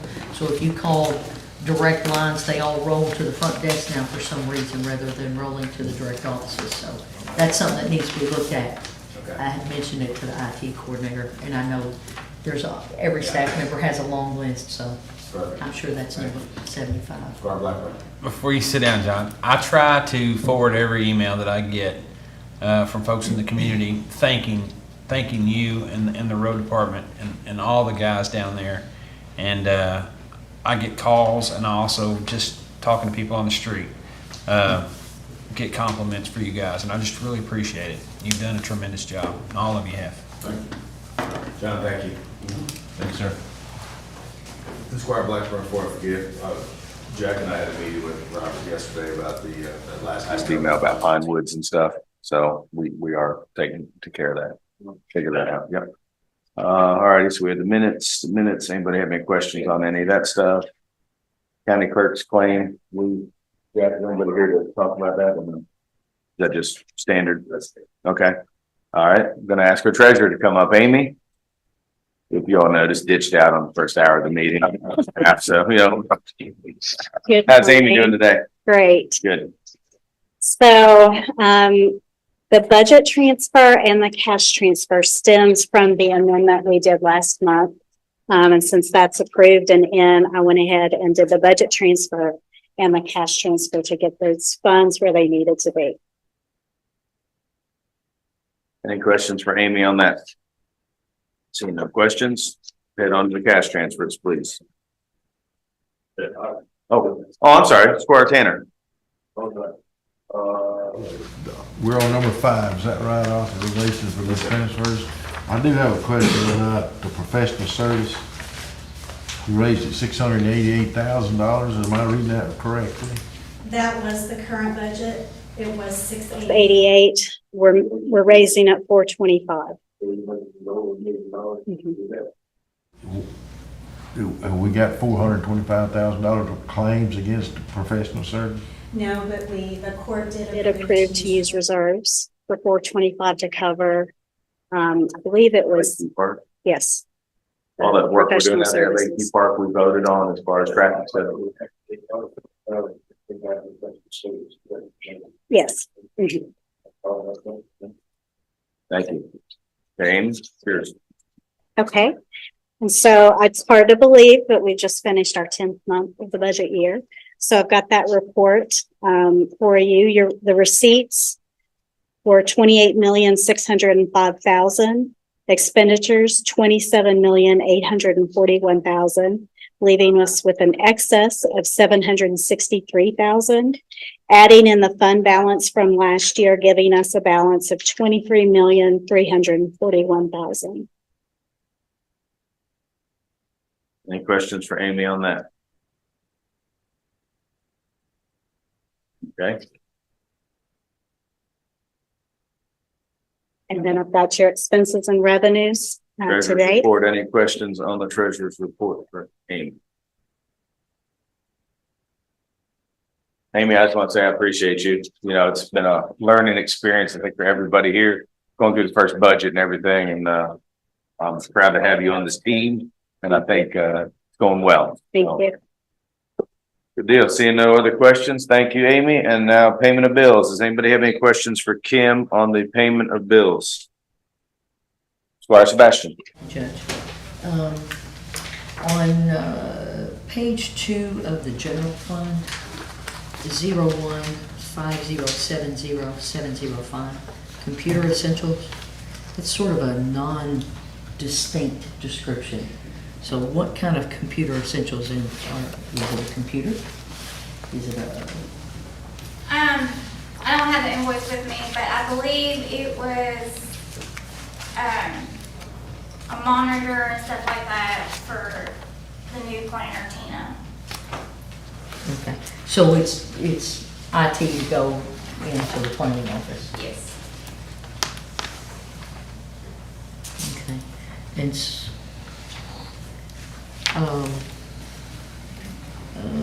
can you talk to us about, also on that page, 0150800723, the maintenance vehicle for the 2020 Dodge Ram? Jack or Amy can explain that one. Oh, yeah. So, this one's fun. Let me talk for a second. So, Come in, Mike, and see. in December, It's on. It's ready. In December, the road department had a vehicle that was totaled out. Right. And so we got an insurance claim on it. The claim check was for $16,000. So we were in a position where we were gonna need to buy a new road department truck, and they were running about $60,000.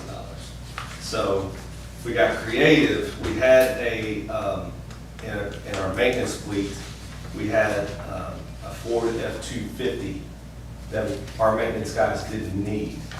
So what we did was transferred that vehicle to the road department, and then we used the $16,000 to give to the sheriff for his Ram truck that our maintenance guys could use. So saved the county about $44,000. Basically moving vehicles around. Just within swapping county the government. inventory. But Yeah. Because it didn't need a 3/4 ton truck. they did not need the truck at all. It was overkill for the maintenance guys, and John happily took that truck. It suited all of his needs. Thank you, Jack. Any other questions? Squire Wisman? Oh, I'm sorry. Keep going. Squire Sebastian, we're still going. Okay. I apologize. Page 5, under general fund. So property taxes on Buena Vista, so was that a catch-up from where it transferred over to us? That was a tangible, right? I'm not sure, it doesn't specify whether it was tangible or What was anything. the amount? It was tangible. $925.05. That was a tangible tax. Yeah. All right, thank you. Also, on that same page, 0191000595, were these 32 Heart Saver cards, I guess, envisioned as part of the wellness program at the beginning of the fiscal year? I just don't recall talking about that in the benefits committee or the compensation committee, and maybe somebody can just help me understand where that kind of came to play. I can speak on that. Okay. When we did the CPR AED training, we wanted to supply cards to those employees so they can have and show if they have to perform their 2-year certification. So we paid for those out of the wellness fund. Okay. And that's a planned, is that going to be a planned activity going forward? Because in the 4 years I served on benefits and Yes, we want to compensation, plan that that. was never discussed, which is a good thing. Yes, we Not want saying to it's do not a good that. We thing. had to postpone it in 2021 because of COVID, but yes, we will continue to It work will with be it. something that we will do Yes, going ma'am. forward, and that will be something internal that our staff can Yes. take care of. And I understand I have to keep mine, and it's just the cost of the card with the program. I know how that works. I Yes, just correct. want to make sure everybody understands how that works, and that's not something that is being an interdepartmental transfer from one fund to another to demonstrate that. On page 2 of the fire, where the uniform expenditures show up, is that still a continuation of bills that were sent to an out-of-service email account, and that's still being caught up? Because that was the explanation last time when we had like 4 pages of that. Chief Brewer, you want to speak on that? I can speak on that. So, towards the end of the fiscal year, Dawn puts out a deadline, and the people that haven't spent all their funding to that point, usually they'll hang on in case they ruin a couple pairs of pants. So you'll notice a lot of those are smaller numbers, and they'll come in at the end of the year, and if there's something they've used more of throughout the year, when she puts that final deadline out, they'll make that order for those last few items. So that's typically pretty common for that number of orders. All right, so that's not part of that catch-up? No, This no, is- it's not. All right, okay, thank you. I was wondering if it was still Yes, last time being it was caught an up. email Yep. issue, but this That's time, right. yes, due to the deadline, she's Okay. put out. All right, thank you. That's all the questions I have in regard to this today. Thank you. Squire Wisman? Squire Sebastian covered everything except for a request I would like to have. Since I've been on the court, there's not been an update about the cost of the comprehensive plan. We paid a $51.94 on that. I'd like to see where we are with the total on that contract. No, made note of that, yes, that's a good call there.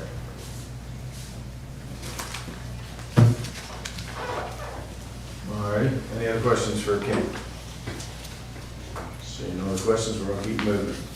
Next one is the second reading of the ordinance. I believe we're all up to speed on. Is there any conversation about that? All right, seeing no other.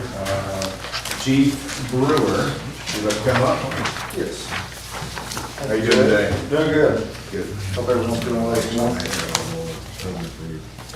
So the fire department uniforms, we put this out to bids every year.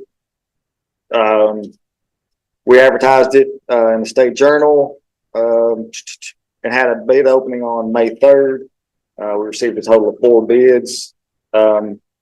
Everything should be in your packet. Chief Others and myself, and along with Dawn, went back and we compared all the bids.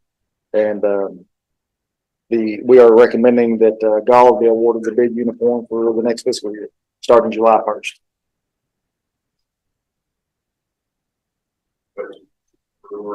This is mine. I assume the things that there are no bids on, we don't need. Some of that is due to a discontinuation. Sometimes a certain shirt that we spec will discontinue and we have to look at a different option. So that's part of what that no bid is. And that was taken into account when they did these numbers. It was. Chief Brewer, thank you. Thank you.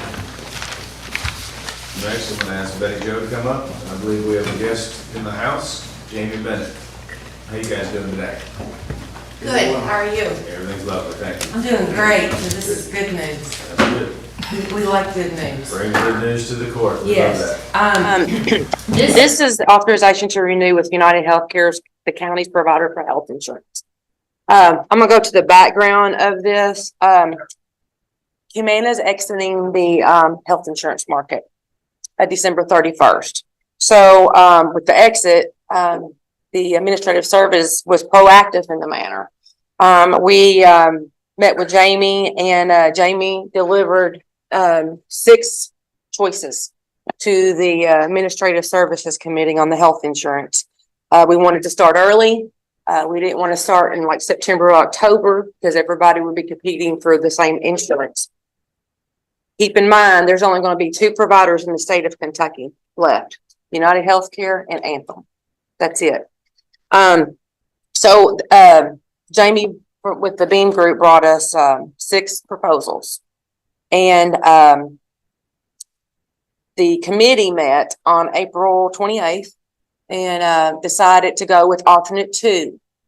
Okay, alternate 2 is lowering the health insurance by 3% for the county. Keep in mind too, that is also lowering 3% for county employees that has dependent coverage.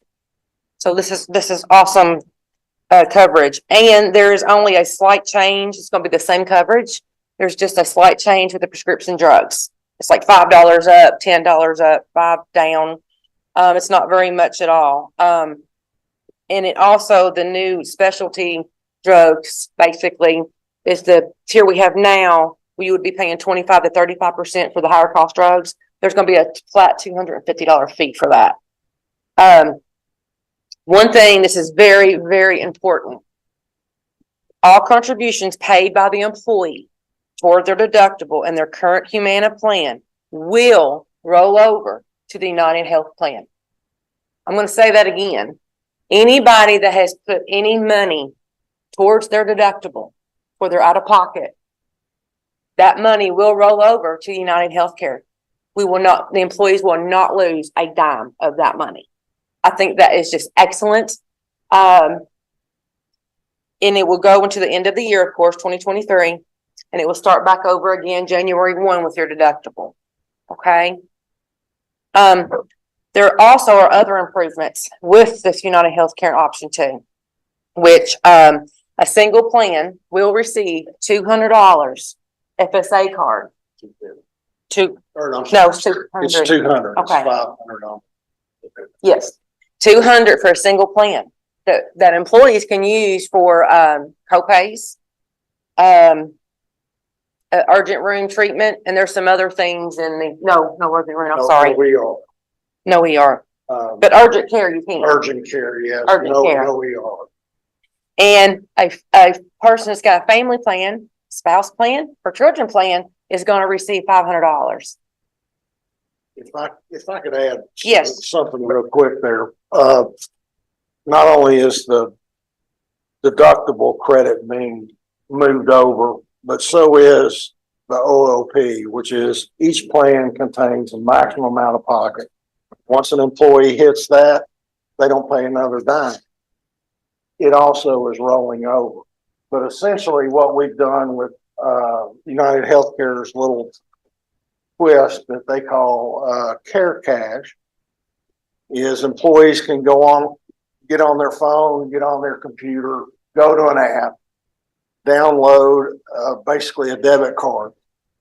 It's a smart card. You can't go buy Buffalo Trace with it, but you can pay for your copay at the doctor's office, whether it be your primary care physician or a specialist.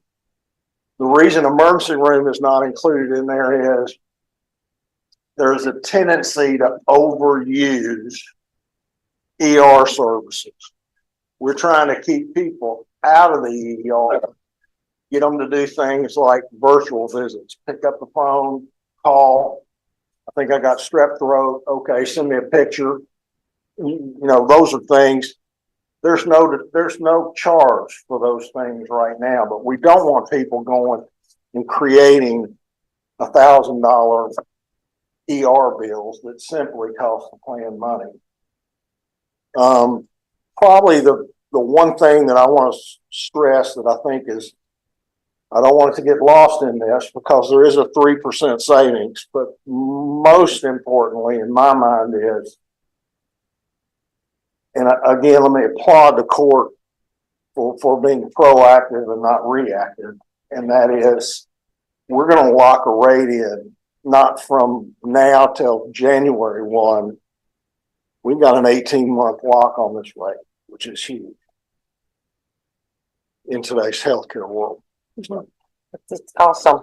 Additionally, there's going to be an improvement on the wellness benefit. Right now, we have Go 365, and you can earn up to $300 in gift cards. With the new United Healthcare Rewards Program, you can earn up to $1,000 in gift cards. So I'm going to emphasize this again, like for a single employee that has insurance, myself, you're going to receive, you can earn up to $1,000 in gift cards, and I'm going to get that $200. So this is excellent. I would like for Sherry, if you don't mind, to speak. You sit on the Administrative Services Committee, and we've had a couple of meetings with that, and also Richard Tanner sat on there, and anything you all would like to add, be great. And one of the key things just to keep in mind is we reviewed 6 plans across the remaining providers in this space. And what necessitates this is that we know that there's one provider that we're currently with that's pulling out of the space. So we're trying to be proactive rather than waiting until everyone else starts to begin to do the renewal process. And in doing so, we look across the universe of healthcare claims in county government, and they have been few. And that is I guess a tribute to, county employees staying busy and active, doing their job, busy and active lives that they leave outside of here. So the plus is we were able to see some positive benefits almost in every category of this healthcare plan. And as long as I've been on this fiscal court, which is predates this term of service, we have been able to give back to the employer a savings every year. And we are matching healthcare coverage and continuing the savings while moving to a new company. And that is, it checks so many boxes. But I just want everyone to know that we did do our due diligence and looked at multiple plans to be able to deliver this today. So certainly my partner on the committee has any other comments we would like to make. I only make one. It basically just backs up what you say. When we sat down, we had 2 things in mind, and that is to take care of Franklin County and to take care of Franklin County's employees. And we tried to do that the best way that we could. And I think all plans that were presented were not bad. There's no question about that. We picked the one we thought was the best. And there's you got the people here that can answer any questions that you have, and the employees are gonna ask Betty Jo probably constantly, because it has changed. They gotta re-enroll, and it's a hassle, but it's there and there's nothing we can do about it. So that's basically all I've got to say. Thank you. I'm gonna touch on that a little bit. I'm working with, Jamie, and actually, we're gonna be getting out, information to the employees by email. I'm meeting with the department heads and some of the elected officials of the office, like the jailer, tomorrow afternoon. We're gonna go on and put together packets to give out to all the employees. So we're gonna give those to the admins at those locations. I'm gonna meet with them and go over the details of it, so if they can help with the questions, we're gonna, those are gonna be paper delivered to them. I'm also gonna send it out electronically on their email. And the main thing for the employees to remember, if you do not make any changes to your health insurance, okay, and this is only special enrollment for health insurance only, starting July 1. If they don't want to make any change at all, you do nothing. Okay, on your side, you do nothing. So if employees does not want to make a change to the health insurance, you do nothing. If you do want to make a change, you're going to be able to come with me, schedule with me. I'll walk you through the phone. I'll go out to the locations and I will help you get changed if you want to add anybody or take anybody off. This is going to be a seamless effort for the employees. You don't have to do anything. So I'm really excited about this. I'm really excited because this is a really, really good benefit. If you all know insurance, and you know insurance is going through the roof right now in private sector. I know the cities went up. So this is just excellent. Any questions for Betty Jo or Jamie Bennett? Wire Tracy. Question, just to make sure. When does the actual Humana contract expire? And that's something I did want to draw attention to. This is not a renewal with United Healthcare. Yeah, go ahead. We're actually canceling the Humana contract early. Normally we run on a January 1, December 31. We're going to cancel the Humana contract effective July 1. Everything should, cards should be in everybody's hands. We're going to try to make it as seamless as possible, but also let me say, there's always disruption when you change carriers to some degree. Somebody didn't get their card, or their copay on a lisinopril is now $25 and it was $20. There's always going to be those kinds of disruptions, but we're going to minimize it as much as possible. Betty Jo and I have put together a one-pager, frequently asked questions that will go distributed, as she said, via email and hard copy. So we're going to try to make it as seamless as possible in the transition. So Humana is no longer going to, again, I'm going back to, we're pulling out. When does their actual contract expires? December 31st? That is correct, Scotty. Okay. And they have already announced that anyone who renews after October 1 of this year, which is us, will not be offered a renewal. So the reason for us going ahead and doing it now is, just so you know and get a grasp, is when you look at market share in Kentucky for groups over 100 employees, and this is everybody. This is governmental, nonprofits, profit. Anthem has about 65% of the market share of employers over 100. Humana had about 24%, or has about 24%. United Healthcare has about 14, and that leaves the Cignas, the Aetnas of the world all together have less than 1% of market share. So what we're capitalizing off of is Anthem's already the big dog.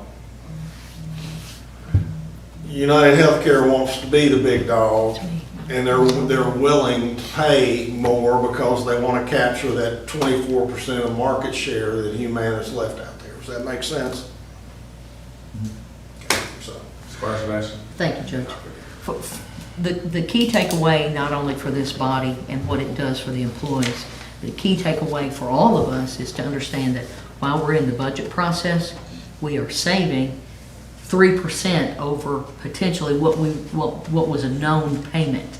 So the plus of that is we're getting in on that early, we're saving that early, and we'll be able to share that savings across the budget for 18 months. So I think that's something that sings to the heartstrings of our treasurer in these times when everything else seems to be graduating and costing us more. Just quickly, is there any change in dental and vision? We're not making any of that, no, currently, no ma'am. Okay. We will be looking at that in October, November, when the full open That's a enrollment separate takes- plan. Yes. Okay. Yeah, separate. I knew it was. I just didn't know if we were going to be Yes. changing. No, it. only health insurance. Okay, thanks. Thank you, Judge. Jamie, you referenced market share. I guess my question would be, did the committee receive and or look at any market analysis to compare Franklin County to other counties, other government entities to see where we lay? The last benchmarking data,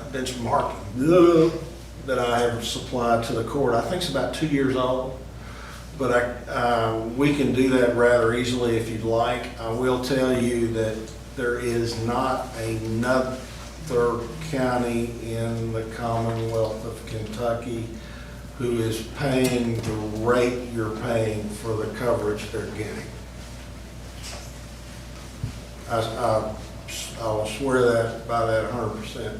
And we do have some other clients close. For example, LFUCG is paying around $785 a month for single coverage.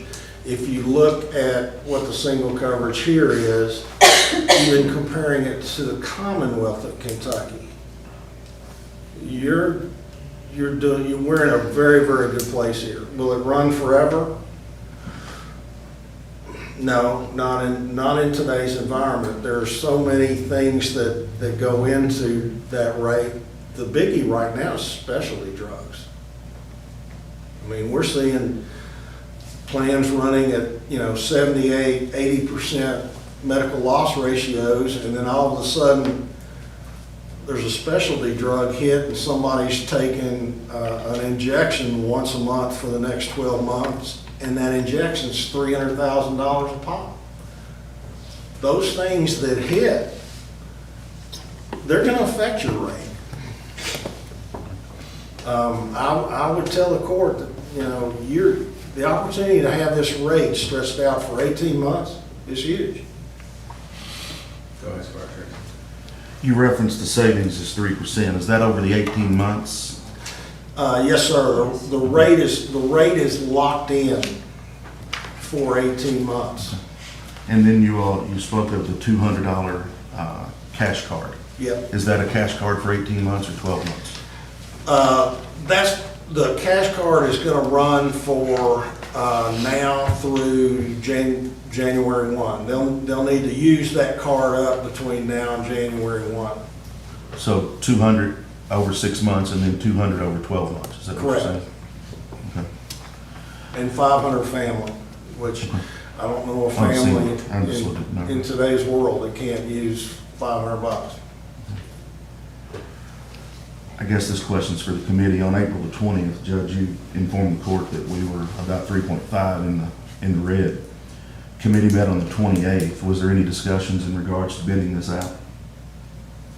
I'll speak for that. I mean, I think we did bid it out between the companies, that are offering healthcare. And for me personally, and the other members can talk about it, I mean, I think a time right now when one of the big players is pulling out and the healthcare is so unstable, I think we've gone above doing our due diligence and just happy to see the return. Now, to say that in 18 months, I think it would be a different story when things kind of lay down. That's just my personal opinion, but I know the healthcare market is super unstable right now, and for us to get cost us less and giving our employees more, for me, it was a no-brainer. But in 18 months, then I think that would definitely be an option because we'll know, there's basically going to be 2 players left, and I think you'd have a little bit of negotiating power at that point. If anybody else wants to speak on it, that's fine. Scotty, can I address that? Sure. One of the things that's playing into this is we didn't isolate Franklin County Fiscal Court with this approach to United Healthcare. We took our entire block of Humana clients and negotiated with the block of, this is what we'd like to get. We'd like to get a reduction in cost in an 18-month block. And we negotiated that for the, I think there are roughly 48 or 49 different employers of 100 or more who are in this block that I'm talking about. So we didn't just use Franklin County and its 180 employees. We used everybody in our Humana block at the agency. Does that make sense? It does. So shop, yeah, we shop. Yeah, I guess I'm coming from a standpoint of, I've been pretty consistent over the years. Yeah. I mean, you're looking at approximately $875,000 yearly expense to the county government. It's got to be in the top 5. Yeah, and there's been conversations up here going back and forth over $5,000. Right. So I kind of go back to that, and then, I didn't see in here, and I know by law you have to provide it, the broker compensation disclosure. I didn't see that in the package. If it's available, if I could get a copy of Yes, that. I can tell you what it is off the top of my head. Yes, It's fine. $20 per member per month. And if you can send that to us, I think by law they have to share it with you or with you, Judge. So, again, I look at it $1,700 approximately a month, which is great. I just think when you're looking at big picture and we know that we're 3.5 in the red, and again, we've sat up here and went back and forth over $5,000. For me personally, again, staying consistent where I've been, along with other members that sit on this court, I just feel like, hey, we have to do our due diligence to make sure we're getting the best product at the best price. So that's where I'm at, and I just, like I said, I just want everybody to know that. Yeah, one of the things that's driving the market right now, and not in a good way, is there's a lack of competition. With Humana exiting, that leaves United Healthcare and Humana in the fully insured market.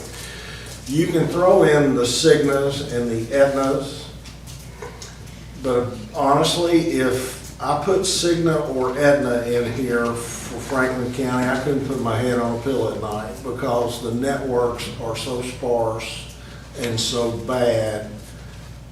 It's going to do nothing but make life miserable for just about every employee here.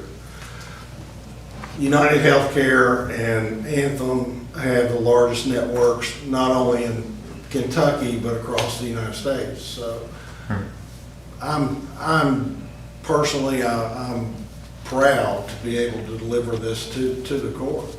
No, and I appreciate everything you do. Again, I think you touched on it best right there when you just referenced competition. Yeah, it's Competition.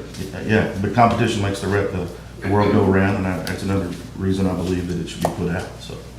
All right. I will add, not very much of a comment, but in reference to what you said, is the whole thing just all of a sudden Humana's quitting.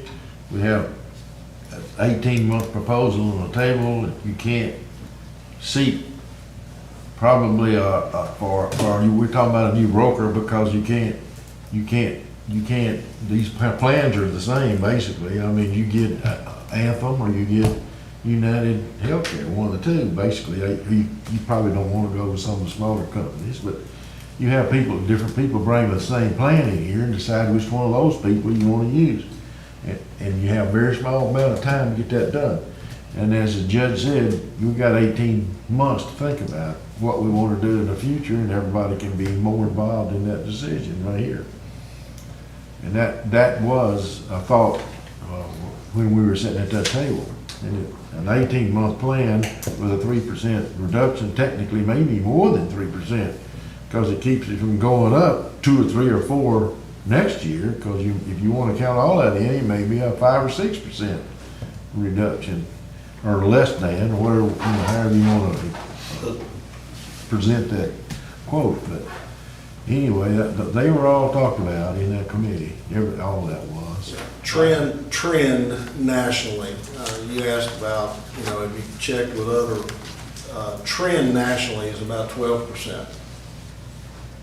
You all have done rate reductions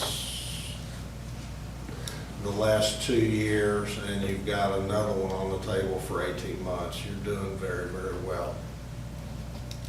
Betty Jo, I want to thank you. Okay, I guess one. Oh, I'm sorry. I do have one more question, comment. For employees. So if the current network that they're under right now, if they're going to see Dr. A, can they continue to go see Dr. A? It is going to be a minimal amount of disruption on a primary care physician. There should be zero disruption in a facility. For example, if you're going somewhere you got a surgery scheduled or you got something up, United Healthcare is going to have that facility the same way Humana did. Okay? They've got every facility in the state of Kentucky. I can't speak for, there might be a doctor in Owenston that somebody goes to that doesn't take United Healthcare, but for the most part, I'd say they do, because, you know, the physicians only have 2 or 3 insurance companies to choose to accept or not accept the same way you do as an employer. Well, and also during COVID, United kind of took over a lot of the COVID stuff, so everybody, including me, signed on to United when we had not before. So I don't think you're going to have much problem with that. All right, listen. Couple questions. You elaborated on the $200 debit card with $1,000 in gift cards. Is that renewable for 6 months and then a year as well, or is that full 18-month term For the $1,000 wellness benefit, that's a year. Jamie?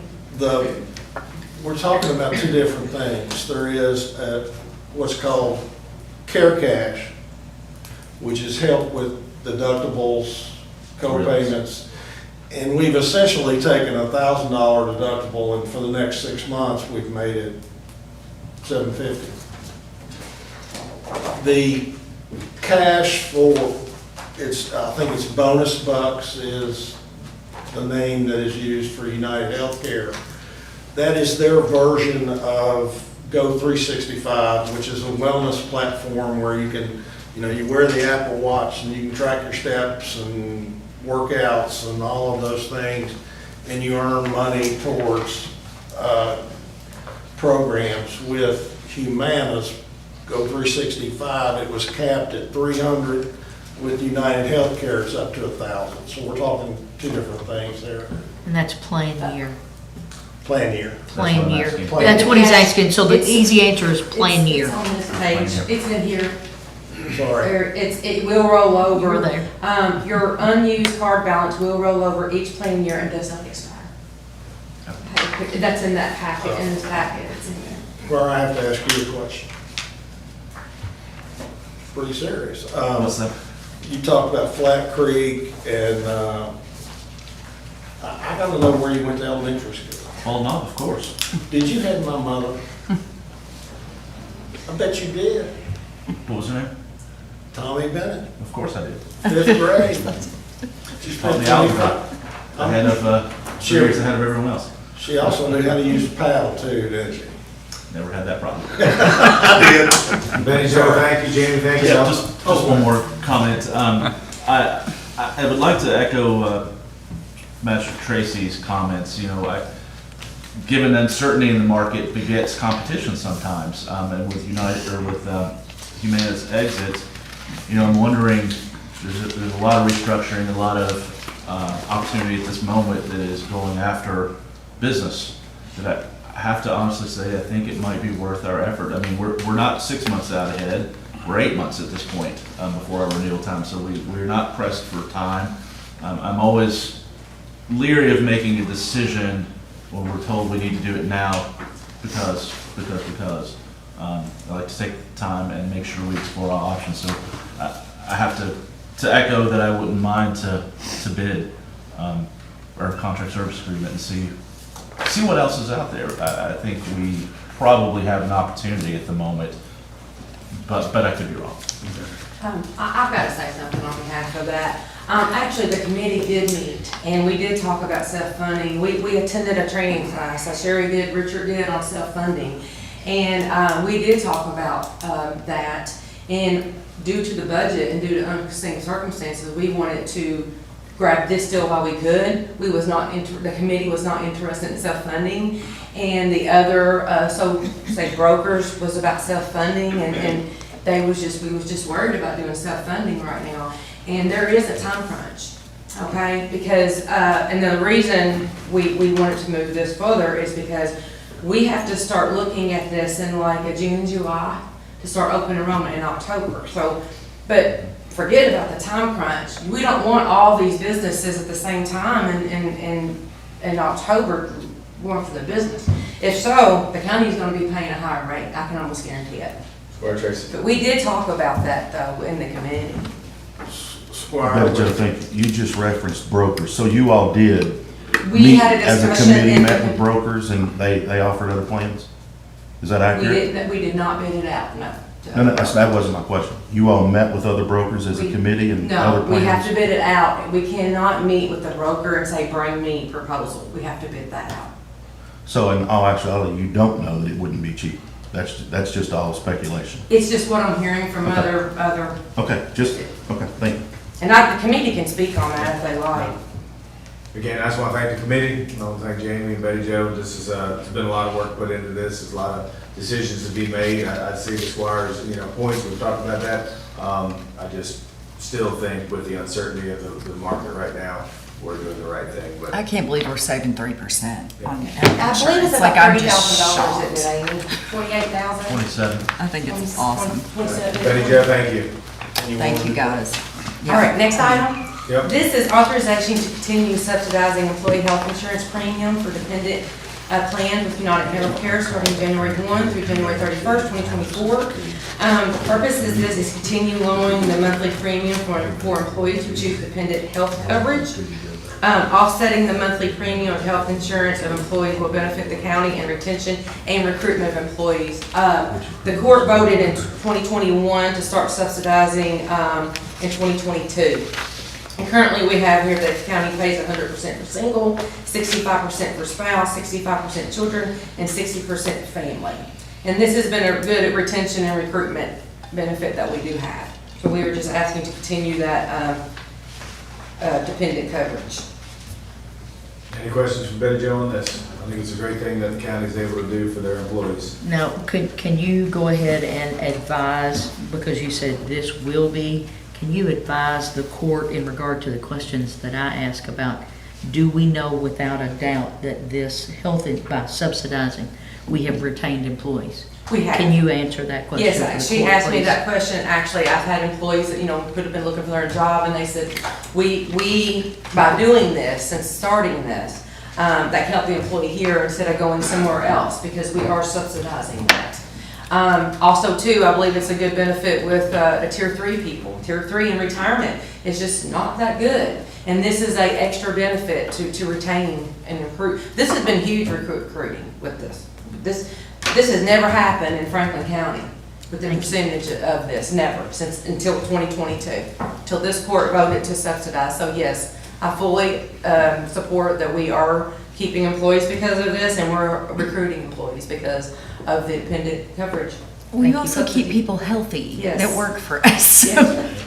Betty Jo, thank you. Thank you. Judge, I was gonna ask, in relation to that, Betty Jo, I'm wondering if you've looked at surrounding communities, how we're comparable in the amounts, the percentages that we're. I have a spreadsheet I can send you. It is 2 years old. That's when we did the benchmarking of Scott County to city. I have those documents if you want me to send those to you. I'd like to Yes, see if definitely. you're line. I'm particularly concerned about our first responder personnel, of course, and how those little things, even a couple percentage points, are critical sometimes in retention. I understand from talking to people in multiple counties and who shop us against one another, right? for Yes, whatever they do. work. Yes, we do. Yes. Squire Tracy. Betty Jo, I just asked that you forward that broker compensation disclosure. Oh, I wrote that down. I'll have Jamie send that to me and I'll send it to, Please send it to Jack or Mitzi and they can send it to Yes, the and that's law. You probably should have received it in January, February. yeah, I'll have to check on that. Okay. But yes, I will give that to you all. Thank you. Yeah. Thank you, Betty Jo. Thank you. All right, the next one is the agreement with the plant board. Can you talk about that? Quick question. After the FPB broadband update today and their representatives being with us, those being board chair and vice board chair, and them being okay with taking a step back to give you, Judge, time to kind of get your hands wrapped around the project and explore some options. I'd like to make a motion to table line item 13 to allow you the time to explore those options. Thank you. I'll second that. All right, is that the will of the court? I'm just gonna look around, I guess, and see, is everybody in agreement, so we're gonna table that, give us some time to digest it? Yeah, and then we'll have to do that in the actual, you'll have to make the motion in the voting session. Okay. But it sounds like that's the will. Okay. This question on the motion here is, will that be a table for a time certain? Could we put that back on the agenda for Put it the back on the next? agenda, and my thoughts is maybe we You do a could committee of the ask, whole, yeah. and we all sit Table and it really talk till, about it. That's a lot of information till, to digest. May 25th? Yeah, we can, Time we have to get an exact date if we table it. Does it have to be next meeting, or can No. we? No, He's- we don't have to. Squire Tanner's just asking if we could do it that way. He's Oh, not yeah, saying you to can do table it, for he's time asking. certain. You Yeah, just he's say what asking time if it that's is. how the Yeah, body well, wants to do yeah, it. Thank you, yeah. I guess the question was, would that put you at a restraint or in a crunch trying to get others in to explore? That would be my question. As long as we can table it and not have to be in 2 weeks. Okay. Yeah, I would prefer that, yes, it's gonna take some So time. then you need, can we do it then in June? Report back We in have to put a June? date on it? Asking Mr. County Attorney here. Can we just say we're gonna table it for now, and then it will get back on the agenda once we get the appropriate information? You can table for now, but to bring it back, you don't have to. Okay, thank you. All right, but you'll have to make that in the voting session.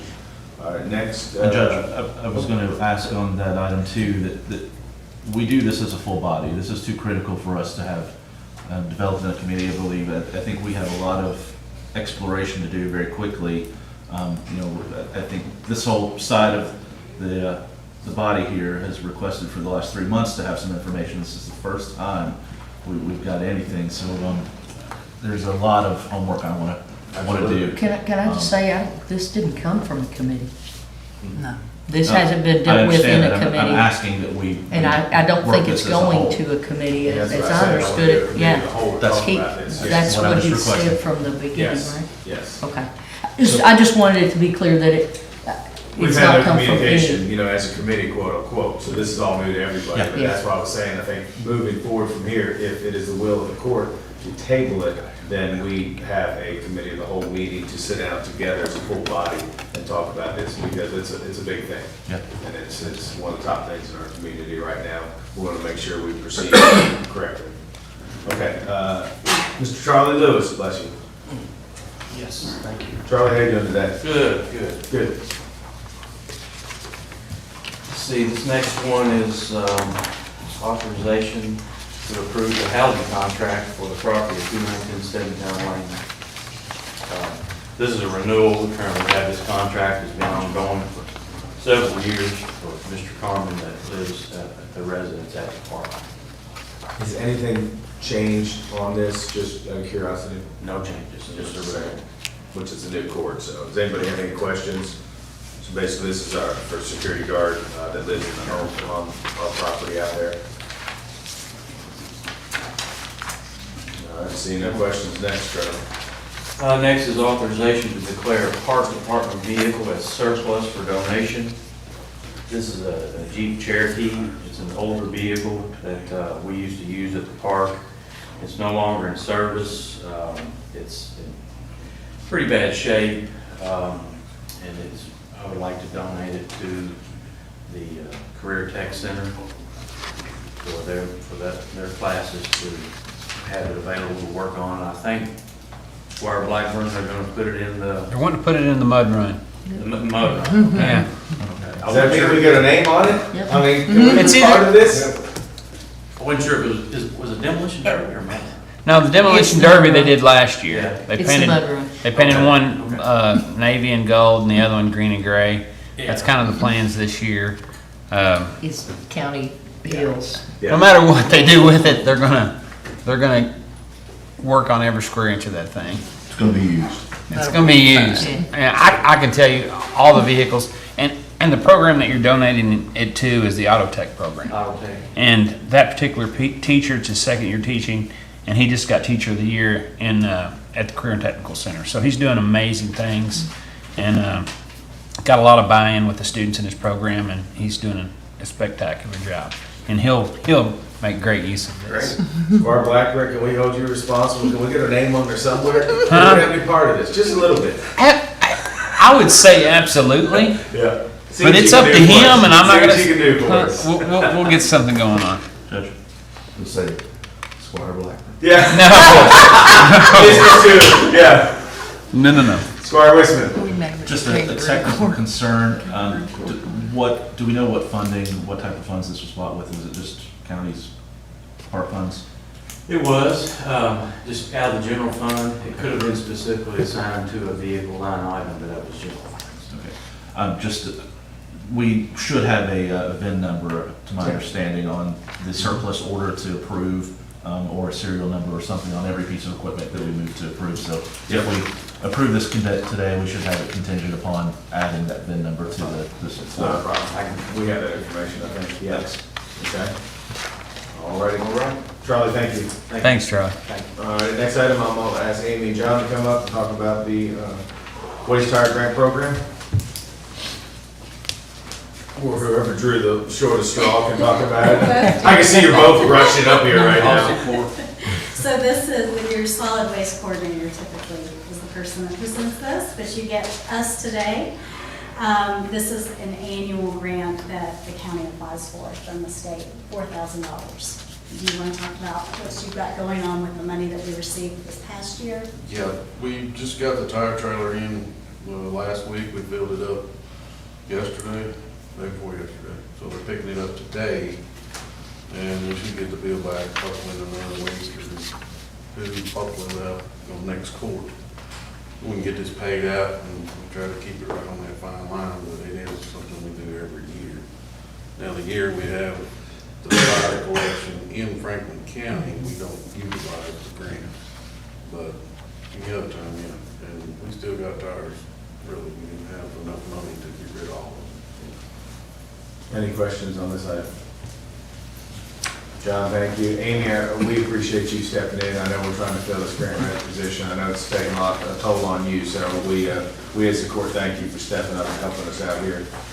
All right, now, authorization going to closed session per KRS 61.810(1)F, discussions or hearings which might lead to the appointment, discipline, or dismissal of an individual employee. So moved. Second.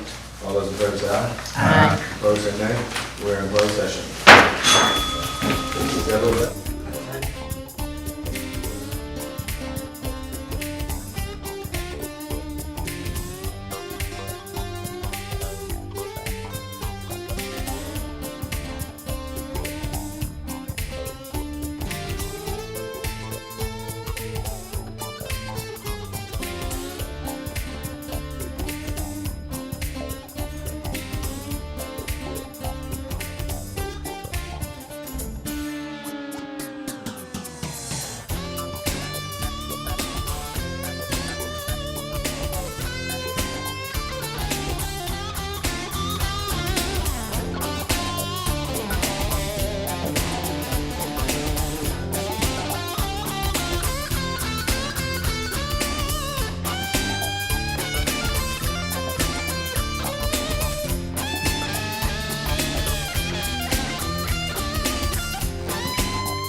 session.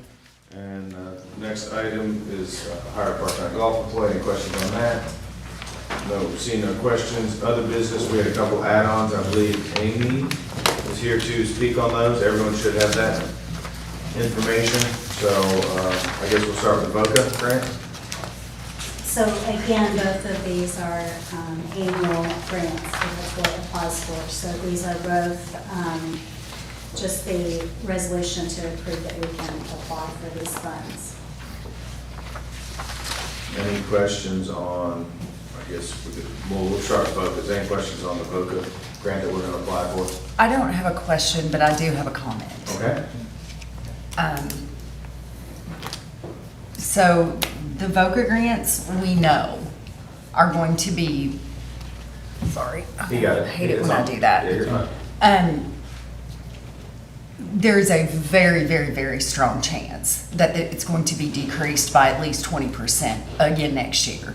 So we just need to be aware of that, and where we're going to pull that money from, because that position is sorely needed. We cannot live without it.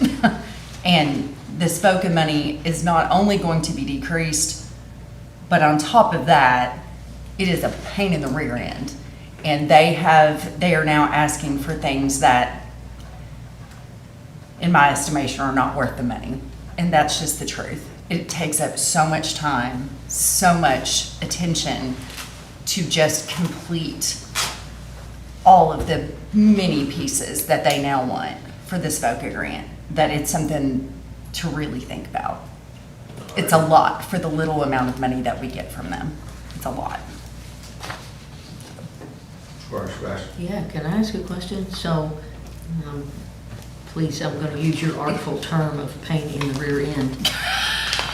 What makes it, and when you say they and pain in the rear end, and, you know, can you elaborate on that a little bit for someone who's not as clearly semiotically close to it? So they're asking for lots of extra things now. So they. The VOCA, the federal government is asking for lots and lots of extra things now. So they want an FBI background check now for everybody that works in it. If you work with children, you know, you're a covered position. And so they want all of these extra background checks, which is fine. However, it takes up more time. They want their monitoring is becoming very difficult and very, I mean, it's a lot of information that they want. That is, since we don't have a grant writer, right, you know, is going to be difficult. I think even with a grant writer, it's going to be difficult. They're going to continue to cut back. They've said that. So we're talking, you know, 15-20% per year. They want time and activity reports now, like they have not asked for in such detail before. So instead of being able to do your job, you are detailing everything that you're doing all day long. So I'm not saying it's, you know, not to apply for it. I'm saying understand that it takes a lot of time and attention to now apply for this money.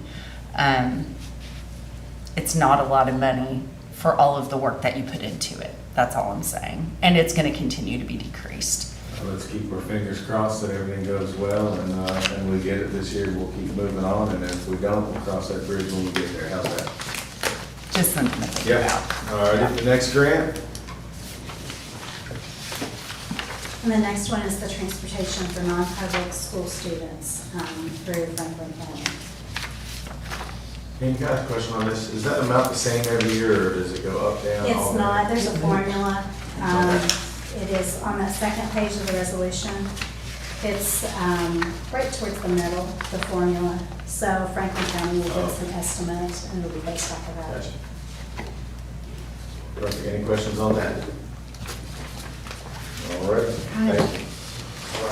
Judge, I just have a question for in other business, and it's not for our treasurer. I noticed in our informational packet, typically we've been getting reports from Constable Stanford now for both terms outside on the court, which has been great because we asked for them to be typed up.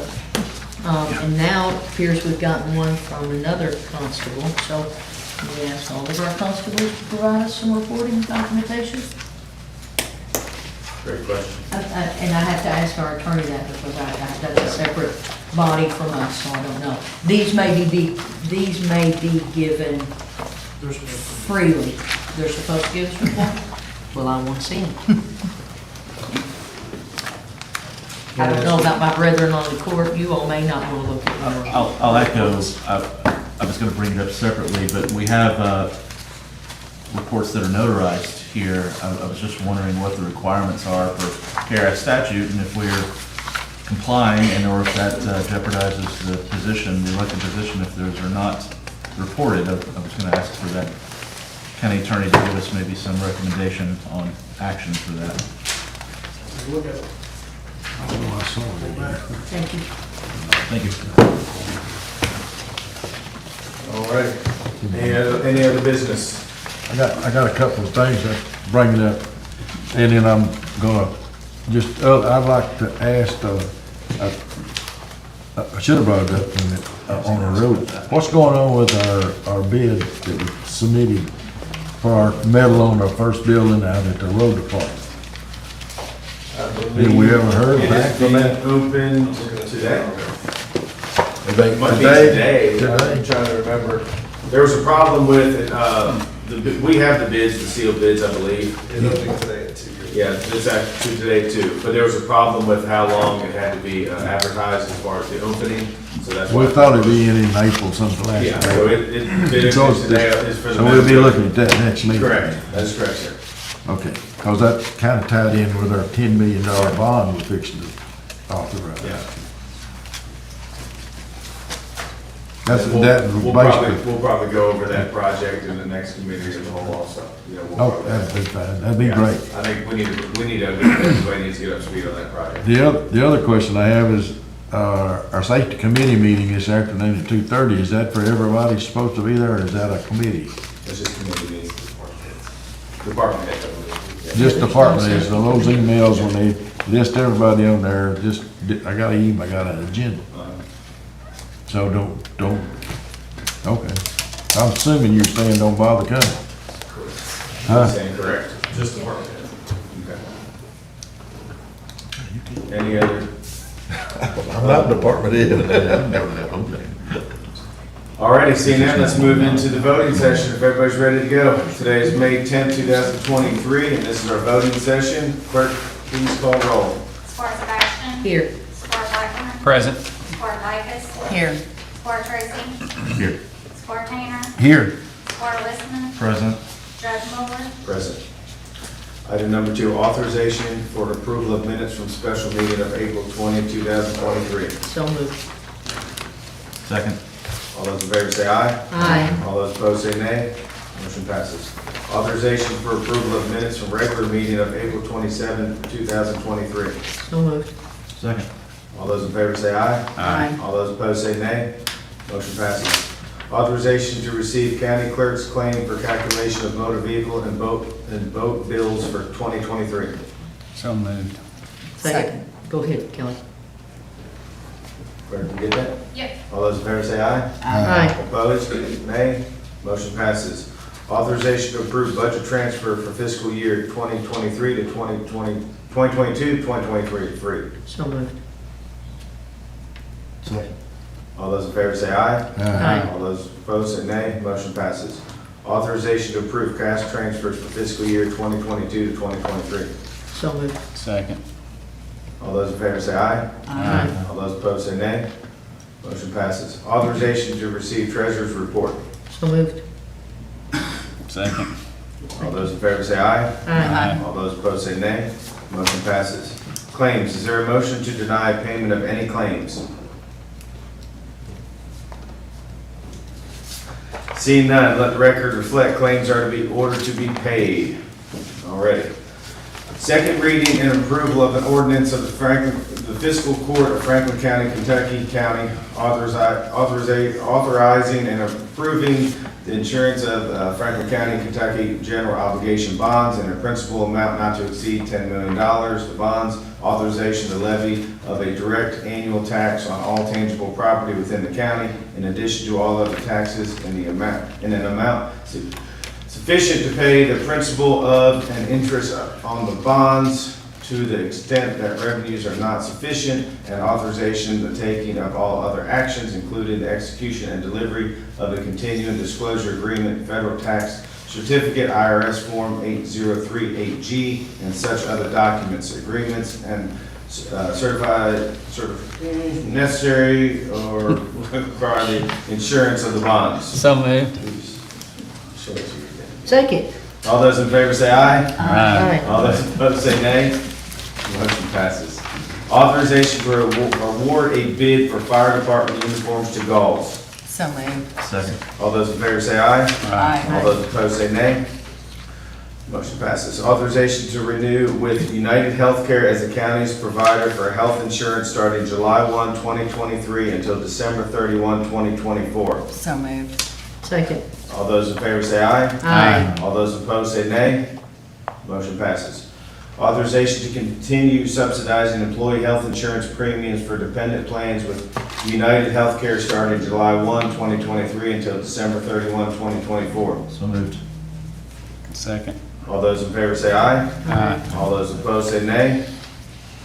Authorization to accept an extension interlocal cooperation agreement with the Franklin Plant Board for an infrastructure project extending broadband service to the unserved and underserved areas of Franklin County, Kentucky. Judge, I'd like to make a motion. Please. Make a motion to table line item 13 to allow you time to explore options and to be brought back up at another time. Second. All those in favor of tabling item number 13, say aye. Aye. All those opposed say nay. Motion will be tabled while we do some discussions. Authorization to approve housing contract for property located at 219 Stedmantown Lane, Lakeview Park. So moved. Second. All those in favor say aye. Aye. All those opposed say nay. Motion passes. Authorization to declare park department vehicle as surplus for donation. So moved. Second. All those in favor say aye. Judge, can I just make an addendum that is subject to the VIN number on that? No, it'll be fine. We have that information, so yes, that will be put in there. Where, did you get that? Yes. Thank you. All those in favor say aye. Aye. All those opposed say nay. Motion passes. Authorization to approve a resolution authorizing the filing of an application for 2023-2024 waste tire grant program with the Kentucky Department for Environmental Protection, Division of Waste Management. So moved. Second. All those in favor say aye. Aye. All those opposed say nay. Motion passes. Authorization to hire Nicholas Boswell as part-time golf employee. So moved. Second.